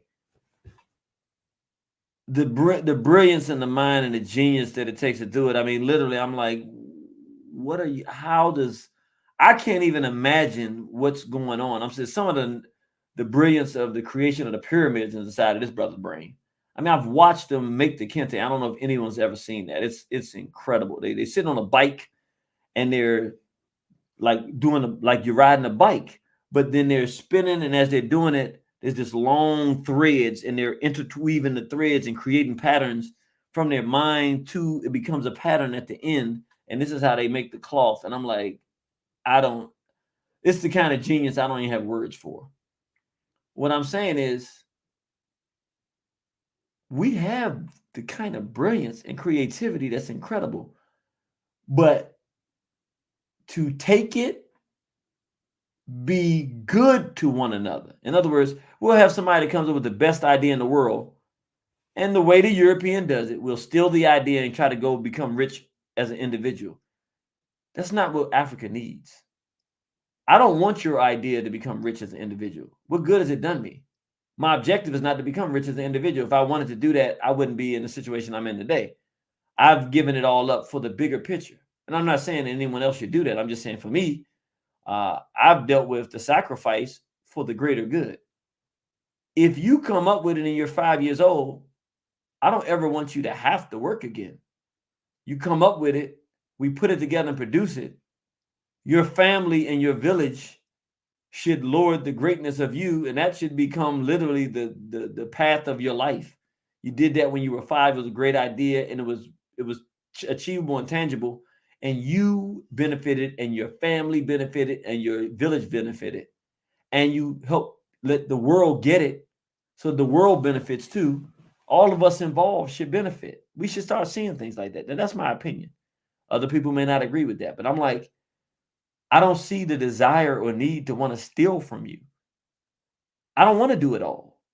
It's too many of us with so much to add to the puzzle that all of us can be involved. There's so many young brothers who like to work out, they're strong and fit, or would be, if they could be protecting something that meant something to them. When I look at some of these military groups and things of that nature, they take a lot of pride, and it becomes a life for them to be in the Army or the Navy, the Air Force, or Marines. But for these strong young brothers throughout Africa, they don't, in my opinion, have a lifestyle that's based in protecting African people that will be a career and a lifestyle and something that they could do for perpetuity, to become part of what my family does. We protect this region. We're the protectors. All my sons are part of this. It literally becomes an occupation and a way of life. They're warriors, and they're always learning the new technology to war and to fight and to protect and to defend our interests. So you can always go to the good fight. You know, people go for entertainment to see the boxers or whatever kind of fighting they do, kickboxing or MMA or whatever it is, some African form of fighting, and we go and see the warriors just beat each other half to death. And we're like, wow, them some men, and shake hands when it's over. And we get to see that becomes a way of life, but it's not just done for some greedy European to come make some money. No, we should have the Nigerians who like to make money, the Ghanaians like to make money, Ethiopians like to make money, some Kenyans out there that like to make money, all the groups like to make some money, figure out how to generate the wealth, but then to spread it. To me, to gain wealth for one group is not impressive. You can do that by just stealing from other people. How about generating wealth for a region, or for a nation, or for a continent, or for a race of people? How about generating the way for Black people to no longer have to go work in other people's industries, but instead work for ourselves in our own interests as an economy? Good example of what I'm talking about. Of course, it's being used in a way that can many times be not be beneficial. But we kind of see it with YouTube. YouTube created a way that a person can independently go, even if it's just talking to people. But what they have to say is so energizing and inspirational for people. People tune in from all over the world, and they can literally make a living by monetizing their YouTube. Well, of course, they've now determined what you can and can't say in doing that. So I'm not talking about that aspect of it. I'm saying YouTube did that. They created a way for people to just talk, can make a living. What I'm saying, why don't we have African people say we can create a way that's healthy, not sitting around in some sex room or something like that. No, something healthy, something conducive to Black man, Black woman, Black children, something where maybe the children sit around and these are the funniest children you ever met, and they talk, and it's just so entertaining. You got to sit down and your children watch them and laugh and enjoy, and all the young people watch it because this is the funniest one they saw this time. These are things that are clean. They might learn things. They grow in what they're learning, but it's positive, and they can make money off of it. Whatever the case, why don't we have apps for farmers? That's an African app that help farmers figure out when is the right time to plant, when is the right time to sell in different regions, who needs what produce, what droughts look like they may be coming, what to grow this season and how to interchange this between this different regions. Something that literally a farmer who doesn't even like electronic stuff, they don't even like technology. But when they get on this, they're like, wow, this is so beneficial. It tells me what insect is coming from this region to my region, and what I have to do about the crop because of what the impact could be. Or a new technology of how to take crops that may look like they will be spoiled and use them for another purpose that can be something we could either use for ourselves or benefiting another group, or to produce a different product out of the same thing, so not lose the product. These are the kinds of things that there are people with the knowledge, but what it takes is, it takes us to have the interest and the vision to see these things can be done. As I talk about it, it's an idea. As it travels into you, you're a person who does things, and you're like, well, I do this, and I know people who do this, and I know someone who has an organization. You become the conduit for it going to the next level, and then the next person becomes the conduit, and then it becomes a reality. This is not just talk. What I'm talking about is vision, realistic vision that was based in, that's why I started with the video. It's one thing for me to come here and just talk. It's another thing when I show you that we created the cell phone, and you meet the man yourself. Then you see the cell phone is in your hand, and you say, this is tangible, this is real. Now I know where the mind came from. It came from me. You're standing there with that saying, I created this. You created it, black man. Black woman, you created the man that created this. So this belongs to us, yet we don't benefit from it. Not the way we should. So now what we say, instead of blaming others for what they have done to create that, we look to ourselves to say we're going to create something with malice aforethought. That's right. We got bad intentions. The bad intentions is to destroy that notion that we're not productive and can't cooperate. That's done. We're going to get rid of that. We're going to create something for our people that we'll be proud to say that we created, and that we give to our people first. That's the most important part of it for me. Before anybody else gets to enjoy it, African people will be walking around the African continent with this thing, whatever it is. And nobody will even know, because we didn't ask anybody for their help. Nobody even knew we did it. They wouldn't even believe it was done by us, because it couldn't be, because we're Africans, and Africans don't produce like that. Let's do it, have it, be doing it, live it, enjoying it, and profiting from it. And then let the world find out, and then figure out, how do we get it? We say, we'll sell it to you. And not let them take it from us. That would just mean so much. And we can literally do this. Let's do this. I'm going to let you come up with the number, sister. I've talked a lot. We're going to come up with a number. When is this going to happen by? Let's give a reasonable number, and we're going to shoot for it. We don't even know what it is yet. But we put it out there into the world, in the atmosphere. Asar, Ased, and Haru, they're smiling on us because we listen to our ancestral story. And I'm going to put it in my hands of my sister. You tell us, when are we going to have the tangible, either the idea or the tangible created product, whatever it's going to be, that we're going to say, we sat and discussed this, and now we saw it, and look at the amazing things it's done. When is this going to happen by? You give us the date. I want to shout out to Sister Elizabeth Lead, who said, Dr. Tata, you're just glowing. And I mean, I'm just so in love today. I'm so in love with you, brother. I'm so in love. I'm just so in love, because for the first time, we are on a level of, there is nothing impossible that we can do.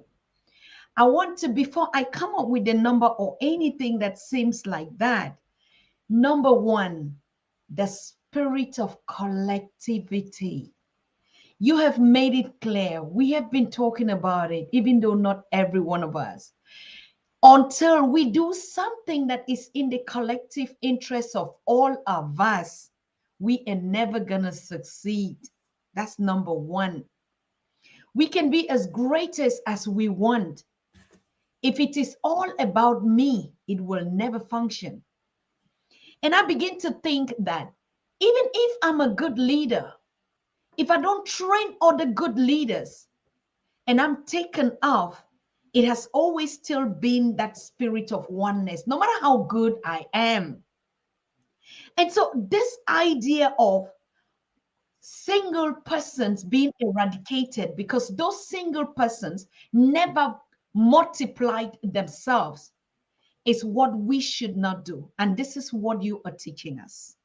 That is why I say I'm just glowing, and I could not stop just to put my face here to say, for the first time, we have said a lot of things, but the spirit of collectivism, this spirit, if we create something and we don't share to our common good, we will never go anywhere. They will be taking one, because at the idea that our ancestors are watching of us was never about an individual.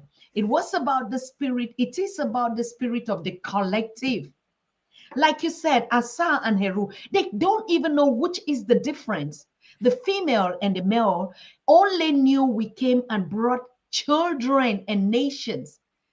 And so how can the female want to discriminate or the male want to discriminate something that they came and they create together? And until we will get this, that it is not about me, it is about, if not us, it doesn't work, then we cannot build. Now you are talking, you are not asking us, oh, I came with this idea, and I think that this idea is what we have to do. And this, you are throwing it out there and say, what is it that you can do? What is it that we can do? Because the first thing that you are doing is you believe all of us are able in our own capacity. That's the first thing. The first thing that you are just doing, you are nurturing, you are healing us, is you are not going at the level of said, oh, I know it all. Oh, I can do it. Oh, no, I think my own concept or my own platform or my this. You just came with that spirit of it has to do with us or nothing.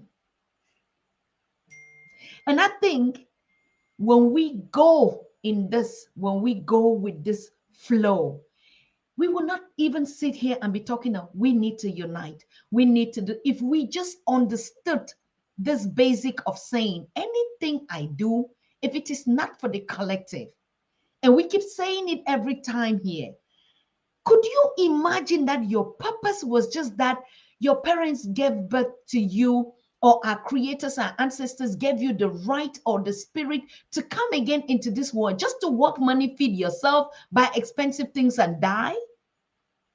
How? I mean, I don't know any ancestors that would have given us this kind of responsibility. I don't know any ancestors that would give us the life and the possibility to transit again and come to the human race just for you. Being egoistic about you, oh, just get a small thing, and then it is all about me. And then when I die, and then 6 people come around me, and it's all about me, myself, my family, and theirs. No. They want the collective good. And until this generation would wake up to understand that if I don't, you don't, we can turn around. So that's the first thing that I'm loving, and I'm so falling in love with the spirit that is here right now. Because Brother Ayo, even the first time you came here, it was the same experience that we have. All of us was caught in this vibration. We know when we are speaking from the depth of our heart. We know the conversations that when it has to do about us, it has to do with love. And I've noticed it when things are about, oh, we build this and this and this and this, that doesn't involve the collective, the spirit is not there. Even the audience is dry. Me, I'm dry. Even the guest is dry.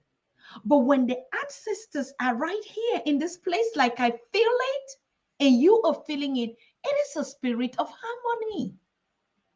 And so, whatever thing that they give us to create, if it is not on the benefit of all of us, please, let's just pack our bags and go home and work for these people and then die, and we will not even come back.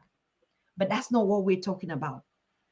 So I'm so thankful. Before we go to even call those numbers, I think this conversation, we will have to rebroadcast it, and all of us would have to get a webinar. We are getting a webinar. I think that's going to be the first Pan-African Academy that we're going to get you, brother, and everyone is going to sign up to it, because we're not going to do it here. You already know why your channel is not up today. No, we're not going to bring it here. We are not going to bring it here. And I love the tone. I love your, I mean, for those of you who know Brother Ayo, just go to Wikipedia. I mean, Wikipedia doesn't just write about anything. They write about the most, I mean, either you love your people and that they cannot avoid you. And so they'll have to put you in this context. I don't want to say it. Just go and read for yourself. Go to Wikipedia and just put Ayo KIMATHI. And you will see the kind of battles. So he has gone through those steps, beaten and beaten and beaten, and now he's become Saba, to the place where his ancestors are saying, we arrest you. You want to, when you were running too much, that fight was not for you. It was for all of us. I want to thank you so much. And I want to give all the praise and libations to our ancestors that for whatever reason, you had to deliver this moment. And we are saying 2023 is the abundance and the creation of us all. But we have to figure it out together. We will never go on our own. We've tested it. We've tried it 400 years ago. Even the one leaders that we're saying, oh, we are scared if someone creates something, it's because you're alone that create that thing. If we multiply all of us, they won't kill all of us. And that's it. All of us. Brother, I don't know what to say. Over to you.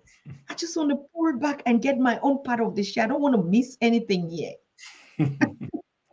Well, I think we're good. I love it. I love it. I wanted to and you know what? We'll end by coming up with a time frame. What is the time frame? Only reason I say that, I love the spirit. One thing I've learned over time, if you put time on something, what it does is it makes things start to move. Because when you have an end goal and you put that, now all of a sudden it's like, okay, we said we wanted to do something. Now that I have a date and time, I can't just sit and let it go forever. I know it's got to happen. So now let me start moving, because we know what our date and time is. And it's a point of that you can reach out to, a point of a goal. It's a goal marker. So we'll do that before we end. But what do you want to do now? Do you have callers, or how does the program go? How do you do it? Yeah, we're gonna take some calls, because this one is not going to work. People have to call in here. I see Sister Elizabeth, I see Sister Sherry, Sister Penny, Sister, all of the senior executive teams are here. Most of them, I mean, they're just members. You can see it from their green badges. If you haven't signed up for your membership on the Pan-African Daily, just click on membership and you buy a badge for yourself. We identify you actually from your badges and the colors. I just saw, a Sister Nadada here in green, and everything was like, okay, so there's a green badge out there. What am I trying to say? We start identifying, like you said. Please call in. You know our WhatsApp number. Brother KIMATHI is here, and someone is just like, they love your name. Could you even give an explanation for this name? So you can call into the studio and share this vibration, this spacious moment that we have. It's a collective of all of us. And the WhatsApp number is +49 15 78 211 2379. I'm gonna put it in the chat. It is a WhatsApp number. Please use WhatsApp, because if you call directly, it's going to switch off every other call, and they will not be able to get you. Yes, in the beginning, I mean, you know it, because that's what we used to do. We take the calls, but at a certain time, we had to reduce it and say we want to learn. We just want to focus and learn first, so that when we start going now into calling, we actually know what we're talking about. I want to thank all of you that are supporting financially. You can support us through our super chat, okay, like those that are doing, so we can keep this momentum and this spirit going on. But we are talking about a collective idea to build something that is a beneficiary to all of us, because we all know, if I don't win, you will never win. If you don't win, I will never win, and all of us will stay broke. Putting these pieces together, and that's the biggest, the most interesting story. I would have to cut this video after in the week, get only this story, and rebroadcast it again. You know, yeah. So the lines are open. You can call +49 1578 211 2379 on our WhatsApp, and we get you direct into the studio. Want to give a question, or you want to share your contribution, anything that just moves you in the spirit to do. It's not a question and answer. You can also ask direct questions to him. Okay. So yes, bro. Mm-hmm. Okay. So I see a question here. Somebody wrote, "What's your opinion on the emerging Black nativist movements online?" So I don't know what they're talking about specifically in terms of it being classified as a Black nativist movement. I think, and I don't want to misconstrue. I think they're talking about, there's a lot of people who are saying that, we are the original people in America, or things of that nature. This is what I would say. I am a traditional person who comes from the Dr. John Henry Clark, Dr. Chancellor Williams, Baba Ashra Kwesi, that line of thinking. I'm an African. I live in America. That's my nationality. I live in America. I was born there. My citizenship is America, but my identity is African. I'm an African, and as far as I see the world, no matter where a Black person is born or where they were born, they were always born in Africa, meaning that's where we are from. That's our true birth. That is our home. So there are different movements out there that have different philosophies. Pretty much, if they agree that we are African people, then I don't really trivial over the rest. If they don't see themselves as African, then we probably have to sit down and talk, because then we'd have to figure out, well, how do we work? Because for me, it really is a stickler to respect my identity. To try to steal my identity is, and it may not be intentional, but for me, it's an act of war, because that's what happened when they took us from Africa. I mean, that's what happened. They told us, we use an N-word. No, I'm from this. And back then we saw ourselves as from this region of Africa. There's nothing good about the enslavement of African people, but I will say this. One thing I think that is a benefit and easier for Black people in America to see than Black people from the continent is the fact that for us, this notion of fighting over tribes. Just hold on, I'll pick up your call. We have a caller on the line, brother. I'm just sorry to interrupt. Let's just, listen to this, Sister Queen. Sister, you're welcome on the show. Just go ahead. We're listening. Hello, Dr. Tata. This is Elizabeth Lai. I really feel what you're feeling. It's a shared experience. I don't know where you got AYO from, but he is on point. And I just want to say, whatever you guys going to do, I'm definitely in, and I will be sharing this info everywhere. Thank you.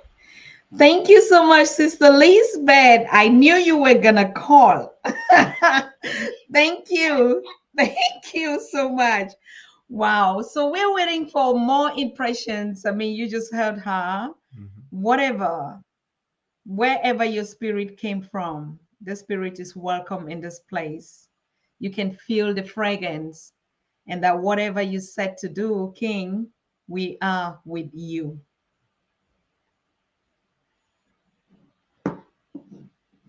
Mm-hmm. Did you hear me? Yes. Okay. Yes. Yes. Yes. Okay. Sure. Sure. Sure. So thank you. I'm glad we're together, and we're gonna make this walk together. I'm actually, I'm so glad that you called. I'm gonna tell you how things work. Literally this year, I've sat down and we put some things together with social architecture, and one of the things that we're saying is literally we have to help our people capture the mind of our identity and our vision. And we have to spread that message, not just here, but really throughout the African diaspora, particularly on the continent, because we have young people who are ready to go, but they need vision. It's not even that they need to be told exactly what to do. They just need the vision. They'll figure out what to do. And the people that see that they're sincere, that are good intent, will help them. And you wrote us, like, I mean, it happened exactly like that. You wrote and said, hey, we haven't heard from you in a long time.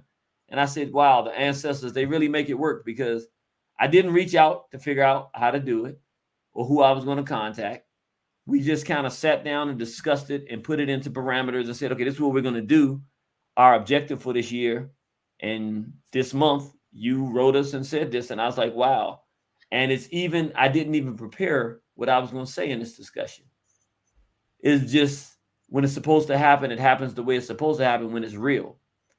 So what I would say, this is what I really would like people to do, because it's one thing for me to go and try to, and I've done it. I go to an African continent because I see that there's a threat, and I find a place to inject information so that people know what's coming, and they've shut it down. So I've done that over and over. But what I need now is something different. I need to be invited in.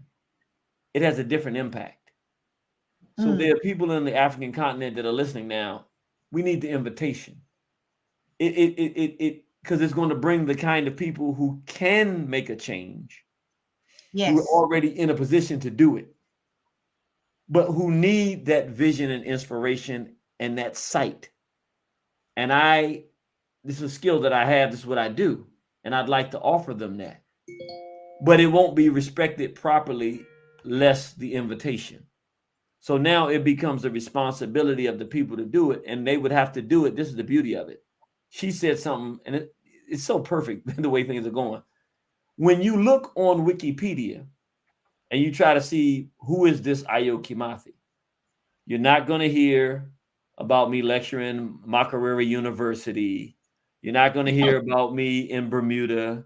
You're not going to hear about me any of the places and the things that we've done. What you're going to hear is this horrible person who doesn't agree with the male stuff and female stuff, which you don't agree with either. This person who hates all people and all this kind of stuff. I'm going to tell you how interesting it is. We've had people that have contacted me and said, brother, we went in there and changed because some of the stuff wasn't accurate. And then they change it back. And then they banned us from going into Wikipedia. Now, anybody's supposed to be able to add to Wikipedia. If you try to make any adjustments on Wikipedia to the things they have on there about me, you can't do it. Or you can try. I mean, maybe somebody else can try and see what happens. But the people that we've talked to, they've sent us the screenshots. They banned us from even, they banned our account on Wikipedia. So my point being, the African nations, in my opinion, are going to have to start looking at things differently. The people who are favorable to African freedom are not going to be received or talked about in this age of censorship favorably. If Mr. Mugabe was here in his height and you were to have a Wikipedia, you're not going to hear positive things about him. If Mr. Magufuli was here when he said, I'm not shutting my country down, and he didn't, there wouldn't be positive things said about him. That wouldn't be seen favorably. If you expect to get someone who is going to be a benefit to you as an African and to go and see them and they're going to be spoken about positively, you're probably not looking for the right person.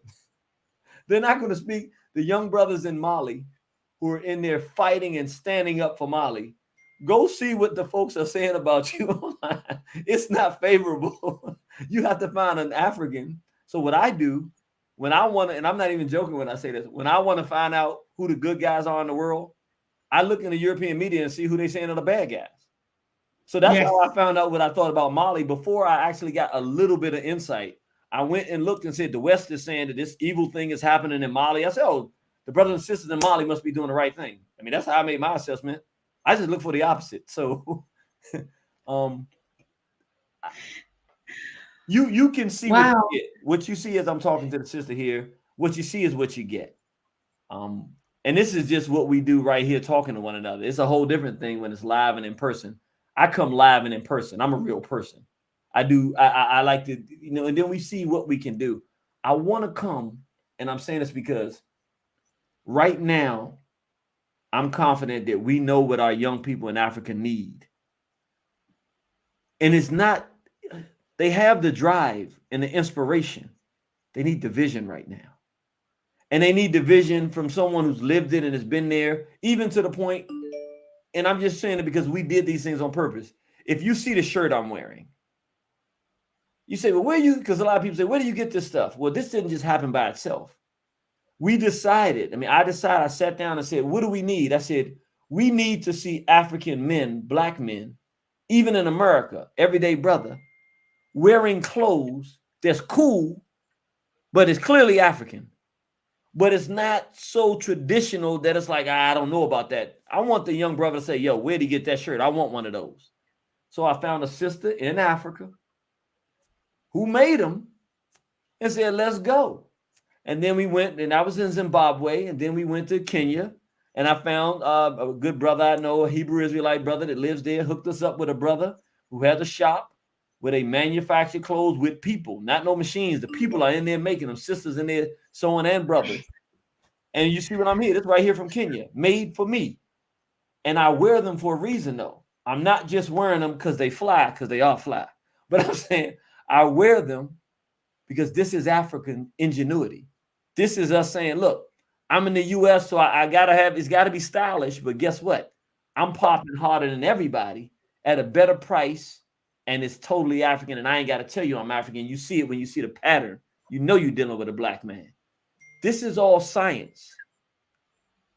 We can do this because there are people there right now that know how to make things, but have not realized, are you telling me that if I sew things that are really African, that if I do it in a certain way, in a certain style, that I can sell these and make a living? Absolutely, you can.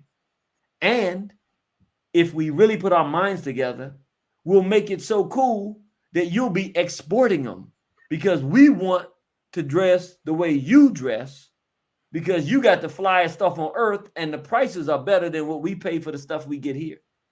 I know I've done it. I've done a little bit of it, but we can do it on a much broader scale. These things are tangible things. These things are, somebody there has a farm and they grow and they don't know what to grow with all their land. Why don't you grow some cotton? And let's see if we can find the black people who know that this is the right climate for cotton and that you can grow really great cotton in this region, but they know how to refine because they've worked in refineries in maybe India or some other place, but they just happen to be black and they want to help our people. And they come and say, well, help us actually grow the cotton and then refine it. And then once we do that, then we go to the people who do the making of the fabric into fabric. And let's start doing fabric making again. It'll be a little more expensive than going to India's or Pakistani or whatever in the beginning, but who cares? We're not caring about the price. We're caring about the price of not doing for self, the price of letting other people lead and we be just only followers. No, let's care about the price of leadership. It means sacrifice. And by the end of it, we can do it all for ourselves the way we do it, and other people will start wanting what we do. Let's do it. This is what I want to bring. So I want you, brothers and sisters, you're on the continent.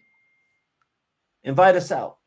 You can reach us at, again, you can just send an email, liberation@waronthehorizon.com. Or if for people who are actually interested in bringing us out to get down on the ground and speak and bring this inspiration and also work together and bring this unification, it's empowerment, EMPOWERMENT MENT, empowerment at socialarchitects26.com. That's social architects, ARCHITECTECTS 26. Social architects 26.com. Empowerment at socialarchitects26.com. Send us an email. We do speaking engagements in the US, of course, but we really want to get on the African continent right now. And again, I've gone before. I'm sorry. Empowerment art. The art is missing. I'll have to correct it again. I'm so sorry. Okay, and put an S at the end of the T too. Okay, empowerment. Architects26.com. That's right. My keyboard is German, and so it's miss. All right, empowerment. Right, architect. No, at social architect, right? At social architects with a S 26.com. Social architects 26.com. Yes. All right, check if that's correct. So yes. Yes, that's it. Send us an email, get us out there, invite us on out, come on out. You can go check our website out as well. That's socialarchitects26.com. You can see what we're doing, what we've done. And it's time. This is the time. It is our time. It's the time. Thank you so very much, brother. You have all the contacts, and should in case you don't, you know where to always get your contacts. Send us an email at PanAfrican Daily TV. We're gonna put you directly in contact, not only via email. If you want his contact, can we also give you your WhatsApp or something like that? Sure, we can do WhatsApp. We really like to do Telegram because it's a little bit better. Yeah. But either way. All right. Prefer Telegram. So yes, if you need the connection, we're gonna give it to you. I mean, we're rounding up. It's a really a good conversation here, but I still want to articulate like a facilitator on some things that you said. Now you talked about the clothing, and let me just voice this out here. Now, I know a lot of people come here and say we just talk. We're not talking. We are the media that is talking and facilitating and bringing these connections, and so you can get engaged with them, right?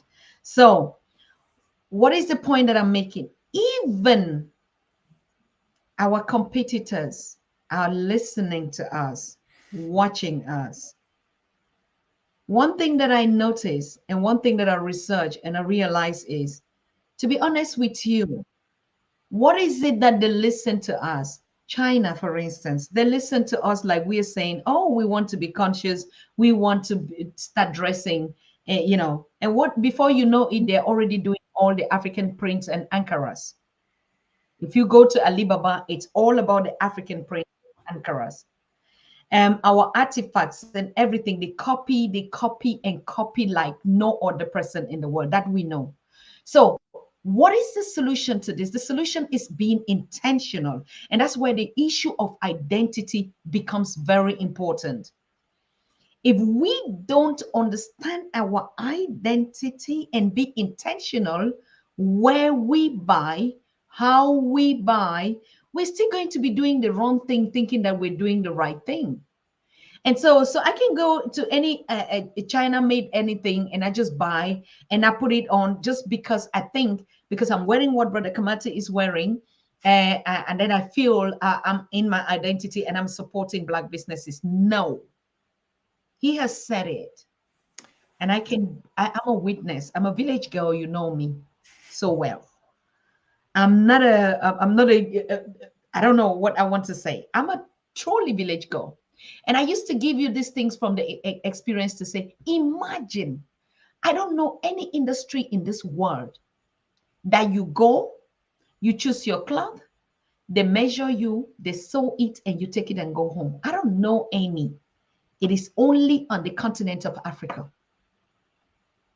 I don't know any industry, any company in this world, any restaurant that you go, they cook fufu, ugali, and serve it to you and you eat and go. It's only in African restaurants, whether it's on the continent or out of the continent. I don't know any. Or either We're going to get into the fashion industry of, oh, we go to, I don't know where, fast, and we break a car, and you don't even know what they put into the food. They wrap something and you eat. What is just wrong? We are the only people that do these things and give it to you. You see it transparent. If we're cooking, we cook in the air, in front of everybody. If we're sewing, we sew these clothes, you there. And so when we talk about industries and production, I laugh all the time. You only need to visit Africa and go to the market square. You're going to buy everything, whether it's earrings, like he said, you ask anything, they will bring it to you. There's no fastest country that is industrialized.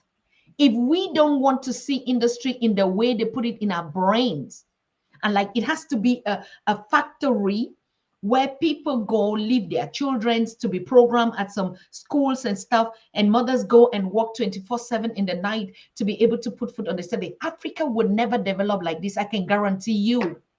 Not in my generation will we allow that kind of nonsense and foolishness to happen. We have been developed by our mothers, our great-grandmothers did this thing with 15 children, with 20, no child support. Okay? And they worked and they built this institution and made us who we are today. What is the rocket science about it? Oh, we have to start doing something. We're already doing everything, people. He just said it. I had a conversation with one scholar today. Oh no, what I think is that we have to, I said, no, don't think anything. Africans, particularly the youth on the continent, are already doing it. They are doing it like never before yesterday. When we started the Pan-African Daily TV, I know about 300, 500 groups of young people in every countries that they have created. And each time they come back to me, Dr. Susan, you said we should create this. We've created. We're doing this. They're going about talking about Pan-Africanism, building their own groups. What is it that you want from the African? What is it that we want from us? Because we are doing it already. But the narrative of us always thinking that we're not doing anything is a problem. Even when we are doing it at every cost. Our young people are mobilizing. They are gaining consciousness. Pan-Africanism 2 years ago or 5 years ago was not what you see today. And you still want to see what? What is it that you still really want to see? Probably, like I said last time, what you want to see is what you are not doing. That's the problem. That is the main thing. Your role is still missing. And because your role is missing, you think that people are not doing things. There is a lot on the continent, even in the war zone areas where youth don't even have, they create everything out of nothing. You better begin to start believing it. So if you want a cloth, like brother said, and he is saying it, and all of us are saying it, invite him. What is it? I saw a young, and is my follower, I know. Oh yes, we want Sierra Leone. He just sent an email. I know more than, I don't know, 1,000 Sierra Leonean groups that you people have created in Telegram and this and this and this. This is the right contact. Invite him. Invite your brothers and sisters and siblings in the diaspora. They are already doing too much. They're already coming from their own self without even knowing whether they come on the continent, they will be accepted or they will have a place to stay, but they just take all the risks and say, we're going back home. Imagine when you would invite them. How many of you families, we started this and say, African families on the continent, reach out to us and say, we are ready to take this number of people. We can host this because that's who we are. How many people? I'm so sorry. I'm not dragging anything again or trying to be like, but we already have everything, people. We have it all. All the industries that we're waiting and say, oh, we're not doing anything. We're already doing it long time ago. Our ancestors did it. Our parents did it. Our grandmothers did it. There's nothing new that anybody can teach you, African. Whether it's from the tattoos to our jewelries to everything. I saw my great-grandmother in these things. I didn't even know what that was. Brother Kojo is saying, to address the issue of Brother KIMATHI, let us just start marrying. We have talked about it 1,000 times here. Look for your brides and your grooms on the continent and the continent in the diaspora in between us. Why are we single? We can marry 20 men, men can marry 20 women, whatever. We just too much. And so each time when we begin to say, oh no, we are just talking, we are not doing it. We are doing too much. But the brain is not, our brains are still in that level where they have brought you for centuries to always say you can't do it, even when you are doing it, even when you're doing it in the biggest form. Your brain is still telling you, no, you are not doing it. No, you're doing too much. Just too much. We need to start gathering, like we're saying. The moment we start meeting at our festivals and then we begin to, you would see how much we're doing. But coming back to that point, buy intentionally. Be intentional about what you want to buy. Don't just be excited. Oh, I want to put on this shirt. Go to the places. Now we are doing small projects on the Pan-African Daily to give household to our young girls or single mothers or mothers or young mothers at home who must necessarily not leave their homes and their children to go and work in factories in South Africa, in Ghana, or anything. We would provide them sewing machines at home and they can sew. You want to do your braids, they will braid you at home. And so you can put that money there. We can do things differently. Like brother is saying, we must not do it. The moment we always say we don't do is because we want to do it like China. We want to do it like America. We want to do it like Europe. We want to do it like UK. That's the problem. But we still forget to know that before they do what they're doing, they all stole it from us. And one thing that I like my brother said was like, let us just stop saying all the time that, oh, somebody took something from us. To be honest with you, nobody, yes, they took and they put it to their benefit for survival. What about you who has everything and is not even using it? What about you who has all the minerals? We're still talking about diamonds and coltan, and this is in Congo. They are still untappable. They haven't even discovered it. We're talking about agriculture. It is still uncultivated land. We're talking about our music, our film, our poetry. Everything is untapped by you, African. What are you waiting for? We don't want to grow like any other person. We don't want to develop like any other person. We are not going to start into that nonsense of saying, oh, let us create our own military, but our military is our potential and our love. And with that one, we conquer. We've always done it and we will do it again. And we are still doing it. Brother, I don't know. Yes. I don't know. I will jump into one thing because I love the spirit. I agree with 100% everything you said. And I'm just going to show, just so people understand what I do in terms of a business. Yes, I'm an activist and all those things, but social architecture, what it is. And I just want to show people, again, I can't say everything. That's why I say, bring us out. There's something different you'll get when we come out. But what I'm giving you here, I think this will help put the pieces together of everything you just said. So what you said is absolutely correct. It's predictable that once we start doing what we do as Africans and showing how we do it, they're going to steal other groups. So when we initially start getting the shirts made in Zimbabwe, we told the sister, and she did it. It's good when people listen. Create a tag that says made in Zimbabwe in every tag. Why did we do that? Because we know and we can predict that they're going to steal it once we make this big. So we said, here's where social architecture comes in. As long as it is about how it looks, they can always undercut us because they have the type of long money that they can literally say, we'll do it for free if we need to, just so we don't let them build momentum. However, if we, and this requires marketing and this requires understanding, if we make the value that I got something hot that's made by an African. See, if what means something to us is that it's made by an African, then what happens is they can't steal that. Because what happens is now when I pick this thing up and I like it and I look, Ah, man, they made in China. Nah, I like this, but I can't get it. Why? I want that thing that's made in Africa. When made in Africa by my brother or sister is what gives value to me, they can't beat that one. So we told her to put the tag in there because the next step of the agenda is to now, first, we got to have the hot stuff there so that it's believable. See, we do the best stuff.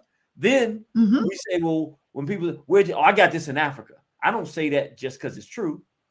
I say that because I want to put Africa in your mind when you see this. Say, man, them African shirts, now you calling it African. Now the value is us. Now we're taking a market here. Now someone says, I want one of them African shirts. Now, once it's an African shirt they want, I've told them what an African shirt looks like. Now I control who makes them. My brothers and sisters make them. Now we tell them to do that. And now we start labeling that which is African as this. And then the best that we produce, we start putting the title African on it. And now we start making sure we control what we call African. Just because it's made by somebody African don't mean we might call it that, because it might not be the best quality. We want the best of the best so that the word African and black is associated with top of the line stuff.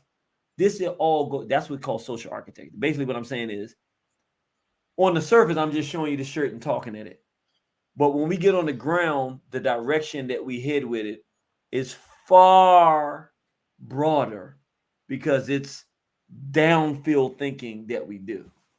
None of it's by accident. This is all intentional, organized, orchestrated for the advancement, the liberation, and a whole new world for the new African, who we're going to be collectively as we make ourselves into what we choose to be and not what others intend for us to be.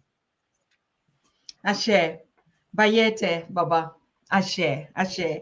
This conversation can go long and long and long because we're just on point. We will not even get tired.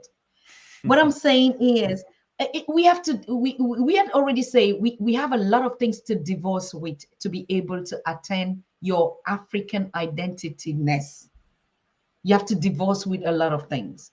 And most of the things that you would divorce is not even just family, friends, neighbors. You would divorce with a lot of things to be unique and stand out amongst all. I can guarantee you. And so you might want to get your African identity through your language, through your clothing, through your thinking, through your hairstyle, through your makeup, through your body painting, through whatever thing, through your free spirit. There's still going to be those entanglement, even starting from your own home. You understand, for instance, that I go around, I've been out and I carried a handmade bag from a project from Tanzania, from my women group.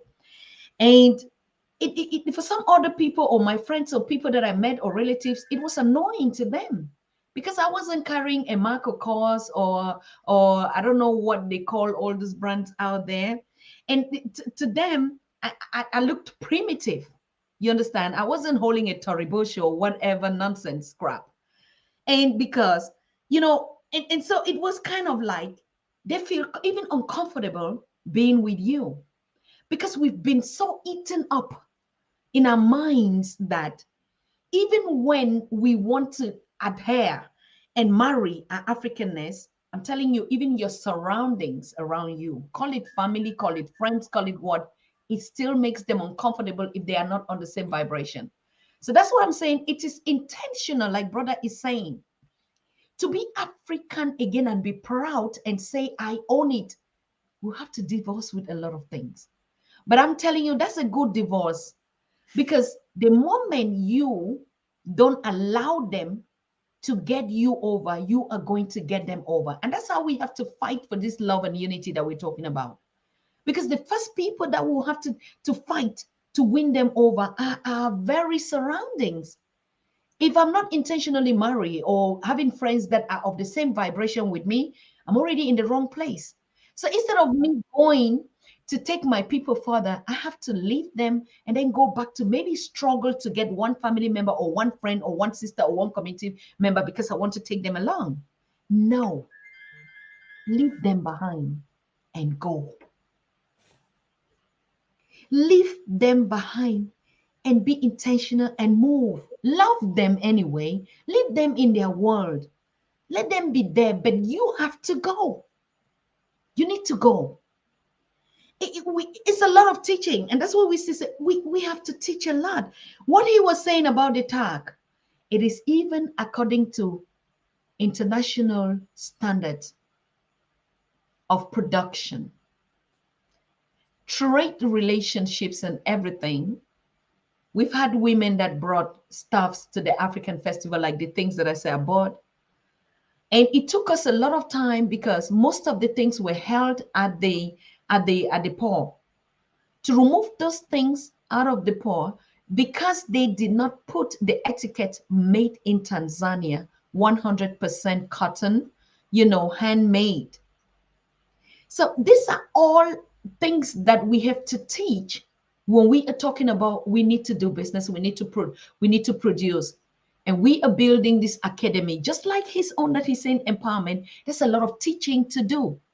We can be as African as we want to be. Just being black is not enough. So we don't want to be coconut, brown in the outside, white in the inside. We want to be intentional. We want to be intentional. And so part of the process of how we can get products from our people to sell to our own people is exactly how to know the standard of supply, how they ship their stuff, what is it that has to be on the etiquette and stuff like that. And that's the point where brother was saying we need quality.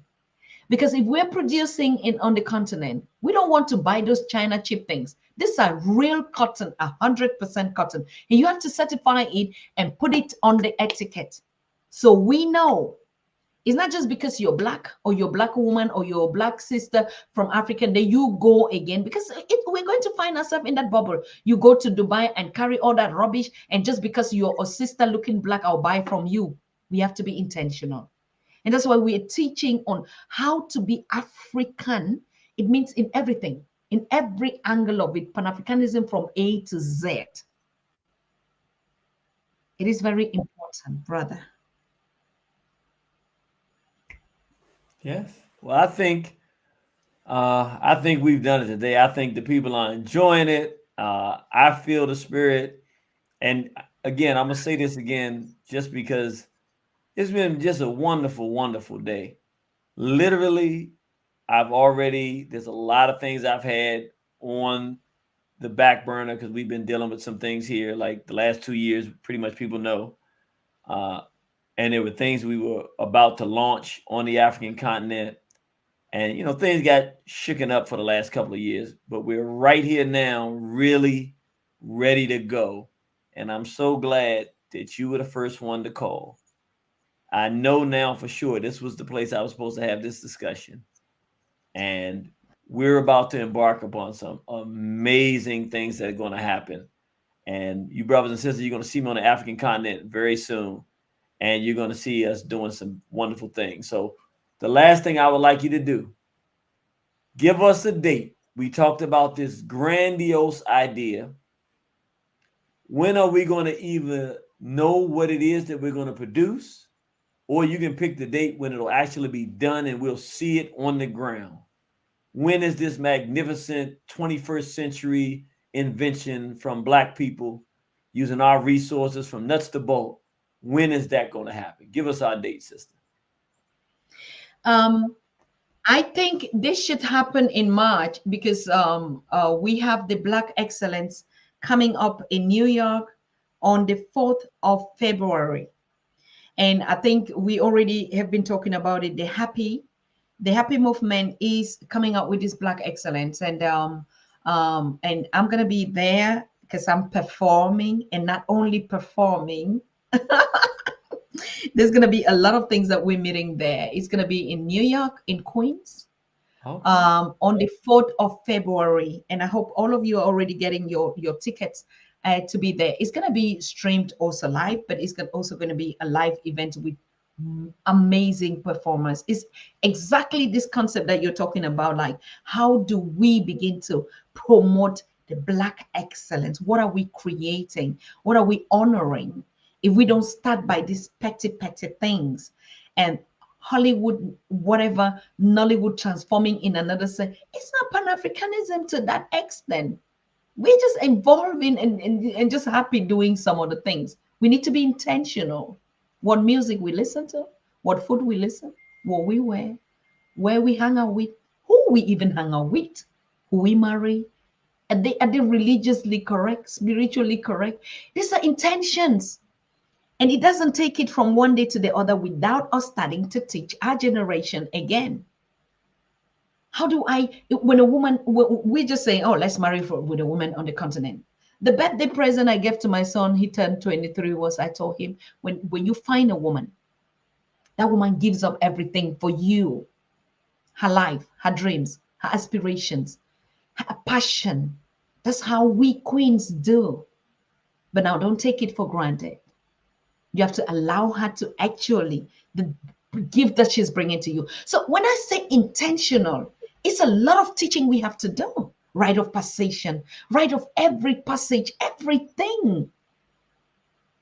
So brother, yes, I think March would be that date. I don't know.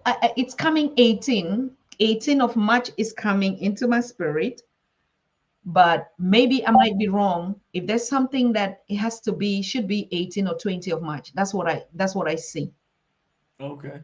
So I'm gonna say I don't know what date this is. So she's saying by this year, in 18th of March or the 20th, we're gonna, and I'm gonna tell you, that's boy, you. I'm thinking you're gonna say 3 years from now. Okay, she's saying by then we're gonna have the idea and the concept that we're gonna produce. That's going to be something different than exists now. And we're going to have it by March 18th or 20th. So guess what? We got a date now. We're going to move to that date.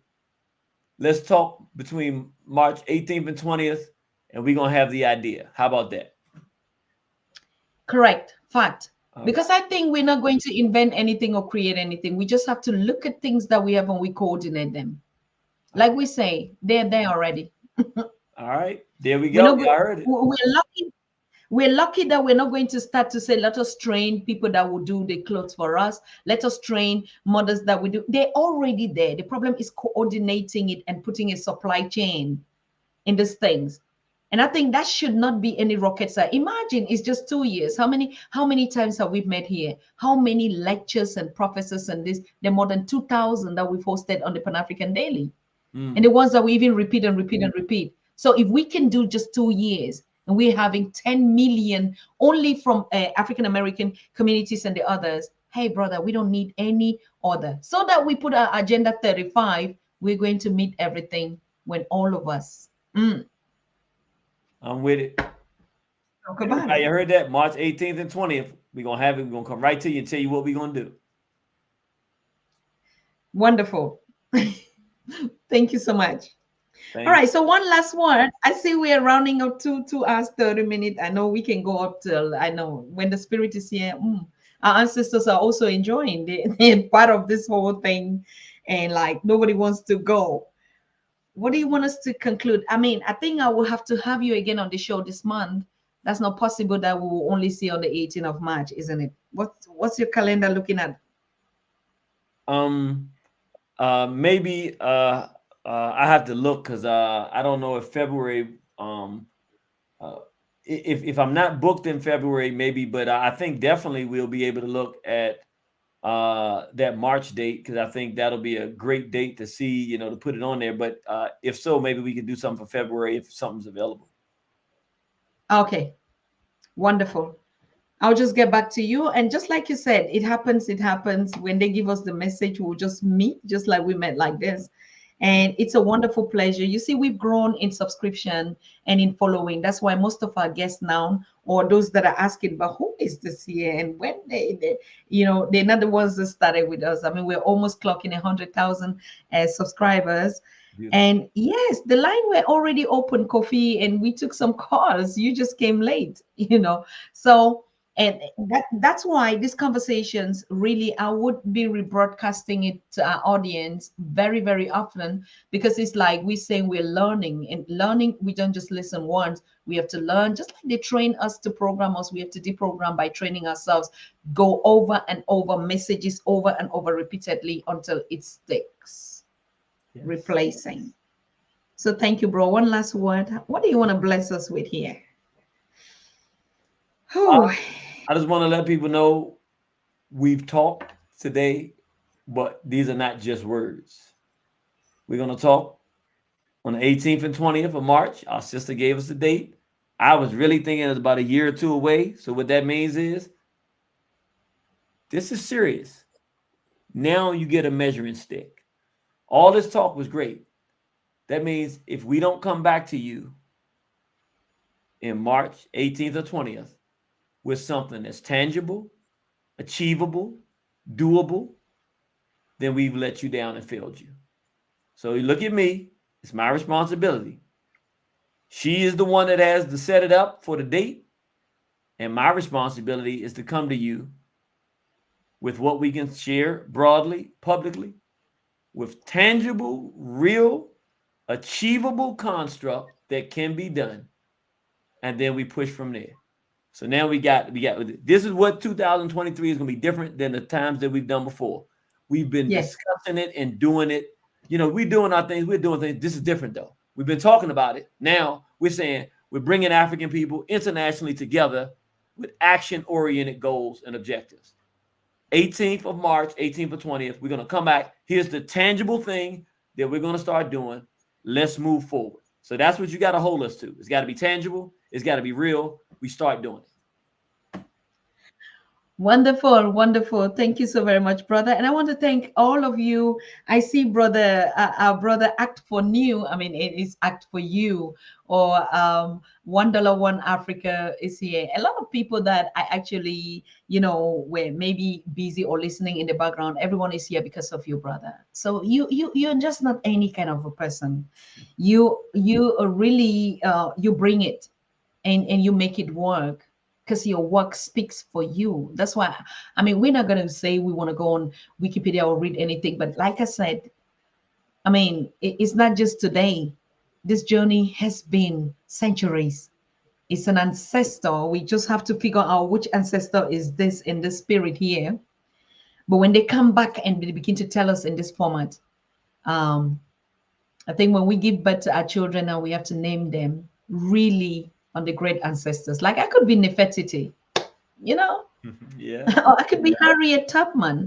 Yes. So I think we have to start taking of those names. And yes, thank you so much, Baba. Thank you. Blessings and peace and love. And we're gonna catch us shortly after. All right. Okay. We will. Thank you. Thank you. Bayete. Bayete. One love. Wonderful. Back to you. Thank you. I'm giving just a shout out to all of you. And just to remind you that honestly, we're going intentionally. When I say we're going intentionally, don't be annoyed. Don't be like we're repeating. We're going to repeat a lot on the Pan-African Daily. We're going to be doing a lot of uploads, particularly every day, because we have the feedback. And through the research that we did by the end of this year, young people on the continent are actually looking up to us. They look up to Pan-African Daily TV and all the lectures and every one of you, their comments, they read it. And so I thought, or I used to maybe just relax behind me and my senior executive team and our young executive teams and thinking that we still have time. No, they are not waiting. Like our brother AYO is saying, they're not waiting. The young people are just so hungry like never before. You see them in the chat. Look at the time now. And they are up. They're not sleeping. They put their gadgets. They're watching us. They're looking at Brother Marvin, $1 One Africa. They're looking at all of us, at Cheryl, at Shabaka, at Elizabeth, at Kojo, at Kofi. They see our names. They even salute us by our names. So let's not disappoint this generation that is hungry for that change. Because what the narratives have been telling them is that you are lazy. Your elders are lazy. Your big brothers and big sisters are lazy. They're just as useless as buy big cars, squander money, drink and get drunk and fight. Those are the narratives that they grow up to see us about this marginalization that they put in our face. But 2023, we're making the difference. So what I'm saying is every day we're going to upload a conversation. We will never be tired of sharing it. Like I said, we're breaking it into parts now. Even while we do the live, like we produce this live, we have to divide this live into 10 minutes so that it is distributable. We have to put it into the small units. You already know it. Most of the longer videos that we used to produce even for 2 years, and we have a lot of stuff inside there. It is so heavy to distribute, for most of you to just share on TikTok or on your different platforms. So what we're doing is we're really into intentional production. Like take all those videos, chop out the main messages and upload them. Some we are going to premiere, like you saw, we premiered a video this evening about the speech why Gaddafi was killed. All of this we're going to Professor PLO, Professor James Small, Mama Bello, all this knowledge, even the first speech, the first presentation that our brother AYO KIMATHI was here. You need to listen to that one. It's going to blow up your mind. But because we're producing a lot, most of us that are subscribing now, we're getting to get used to only the new ones that we may know. So we've made it a commitment with the whole entire team of PanAfrican Daily and with your support that we're going to start reproducing all those videos. Even we're going to remember our ancestors. It must not be their day. He was just talking about Magufuli, and we were saying that we were going to rebroadcast again that series of that 1 week where we took time to mourn our lost ancestor, or Dr. Renoko, all of them that go. We must not look for special days because we are training, we are educating ourselves. These messages will never get tired in our ears. That's the only message that you can listen to, and you go to work smiling and laughing and be happy in this kind of depressive weathers that we are out here. It is winter, it is dark, it is cold, it is gray. But when you listen to the music, to these messages from our ancestors that are coming in the physical form on PanAfrican Daily, hey, please, your heart is warm. You are in it. You stay on point. And it's not just one. We can listen and listen and listen and listen. And even we're going to remove the video, not just the visuals, but also the audio, and put them on Spotify. So that when you are walking, you just put it in your ears, whether you are in your workshop, or you're doing something, or even in your bedroom, or you just want to relax in bed, put it in your ear and listen. That's the education. When we talk about brainwash, it didn't start today. It was you listening over and over and over. It was you saying something over and over and over. It was you reciting a poem or a language. It was you learning a foreign language for years, steeping your legs into cold water. It was you studying a kind of an education that did not even say anything about you. I can remember how we would sit all night, put our legs in cold water just to memorize European history to be able to pass an exam. It is going to take us that same energy to listen, to listen, to listen, to listen. And if you listen, please don't listen alone. Once you listen, you share. You listen, you share, you subscribe, you listen, you share. We are in a workshop. We are in the community already that we are building. Now it is for us to distribute. The Africa that we want to create is not going to be something else than what we're already doing now. What Brother KIMATHI is telling us, what our elders, our ancestors that are coming in the physical form are telling us. And like the one that is bringing the pieces together, fortunately, it's me. It's us, all of us. We are in the chat. We are commenting. We are sharing. We are a part of the whole thing. So we need to do our job. When we upload a video, make sure you are listening, you are sharing, you're asking people to contribute, to subscribe. If $1 One Africa come up, we are sharing the home pages. We put our $1 there. Imagine. So I still say it. We don't want to have an Africa that looks like any other thing, any other system, any other country, any other whatever. Most often what really beats me up when people are like, look at China, what they're doing. Look at Dubai, what they're doing. Oh, we can also do. And I say, no, we are never going to develop in like some person, like some country. We are going to develop like us, unique as we are. That's how we're going to develop. The village girls will show you what love is, teach you what love is, because they know nothing else. They never were filled with handies and gadgets and that distract them. They're just as original as it is. And we are all in that global village, that African village. So please, I just want to remind us, we are going to be doing a lot of, we're going to chop all this thing. It takes work. It takes a lot of energy. It takes a lot of resources. But honestly, me and my senior executive teams, and we need people that are technologically very, we're going to reproduce that, because that's already our educational platform. So I want to thank all of you, and I wish you all a very, very good night. Yes, Joe E., you're saying, bring them all. I've written to Dr. Ray Higgins a couple of times at the Global Village.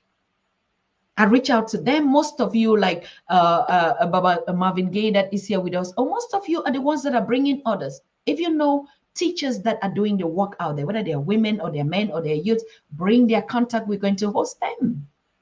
We cannot be doing the same thing, looking for people to come and teach us, then host, and then reproduce again. Remember, we are building a community for all of us.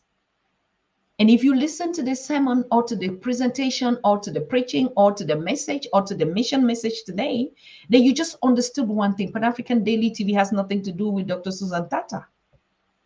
It has to do with all of us. If we are not building a media that serves all of us, then I'm just doing it for myself, and there's no way that we can vibrate. Anything that we do that is not in the interest of all of us. If you're thinking about a business, like all of us are coming up with projects, if you think that that business is going to enrich you, my sister, my brother, you're already lost. If that business will not favor or not benefit the whole community, you are lost. 2022, or from when, was just time where it was me, myself, and I work my money, I put it in my bank account, and then I build some things, and then I fly, and It's over. In the conscious African community and the Africa that we're building, if it is not about me, not about you as a collective, game over. We don't even recognize you.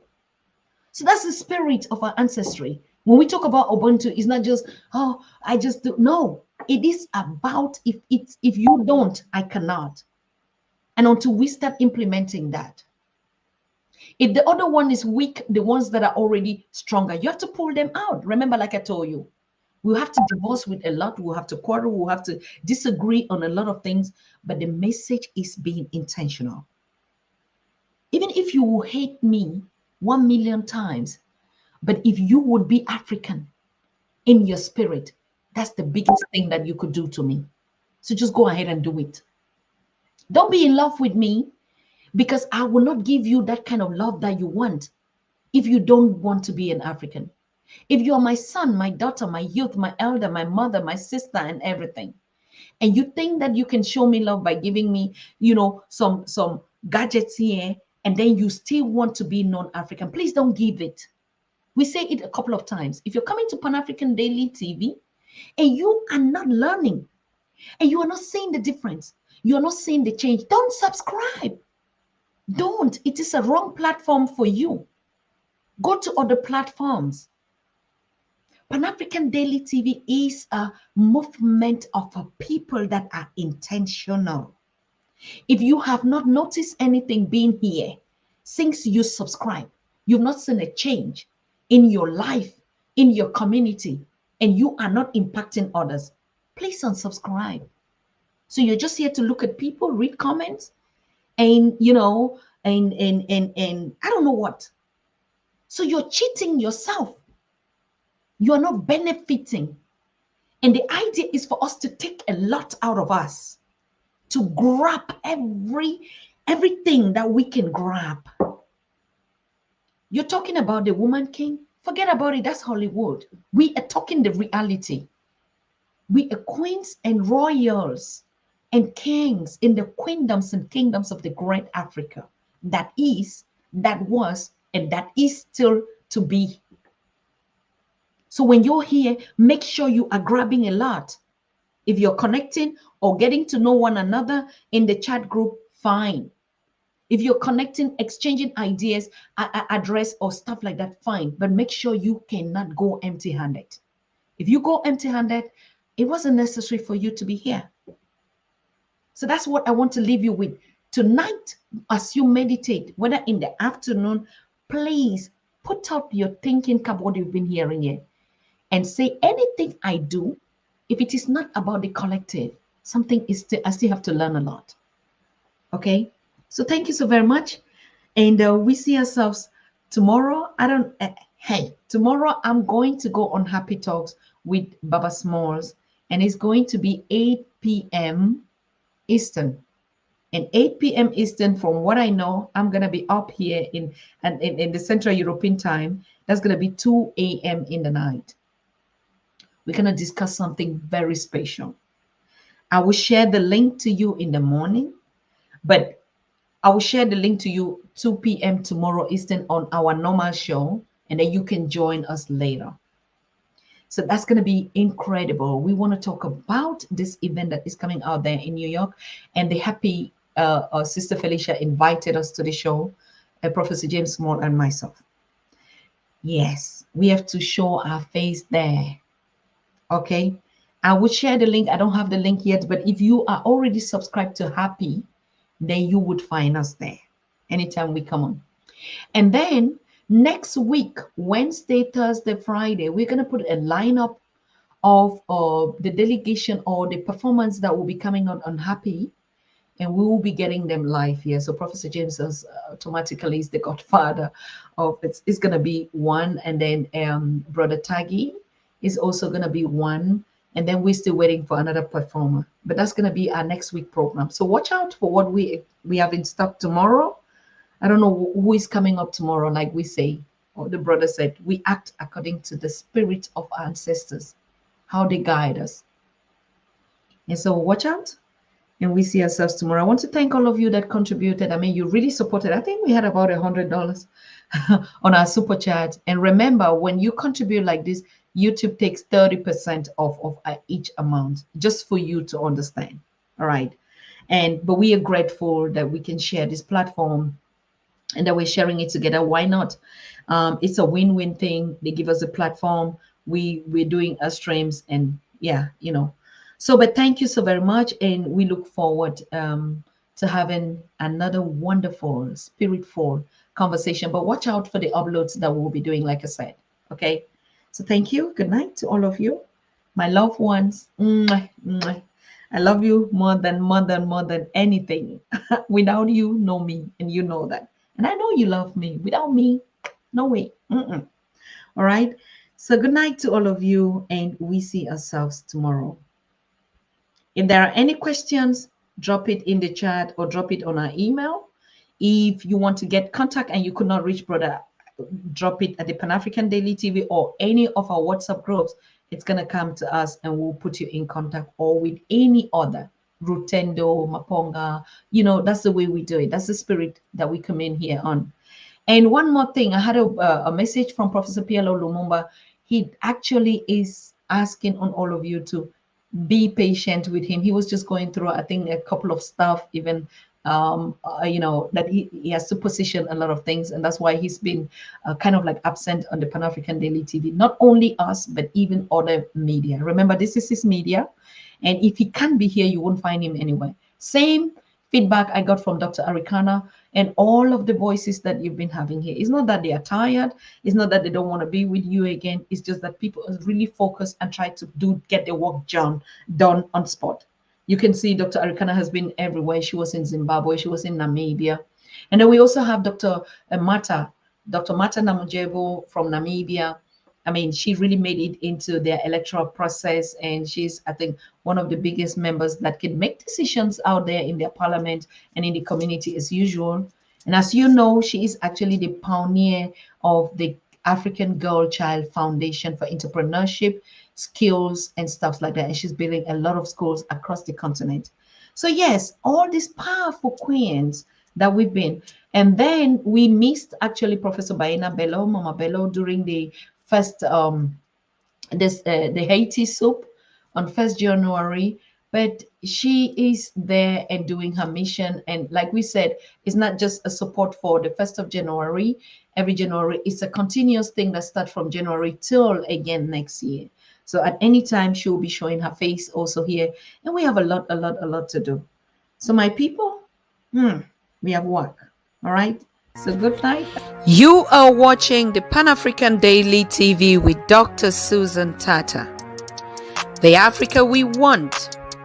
Unity, consciousness, our culture, our spirituality, our history. One Africa for Africans worldwide. Motherlands calling its diaspora home. Join my voice. Join my team. Join my campaign. Campaign 21 hashtag 1 million subscribers on the Pan-African Daily TV YouTube. After centuries of misguidance caused by slavery, colonization, lack of awareness of our history, and institutional disinformation,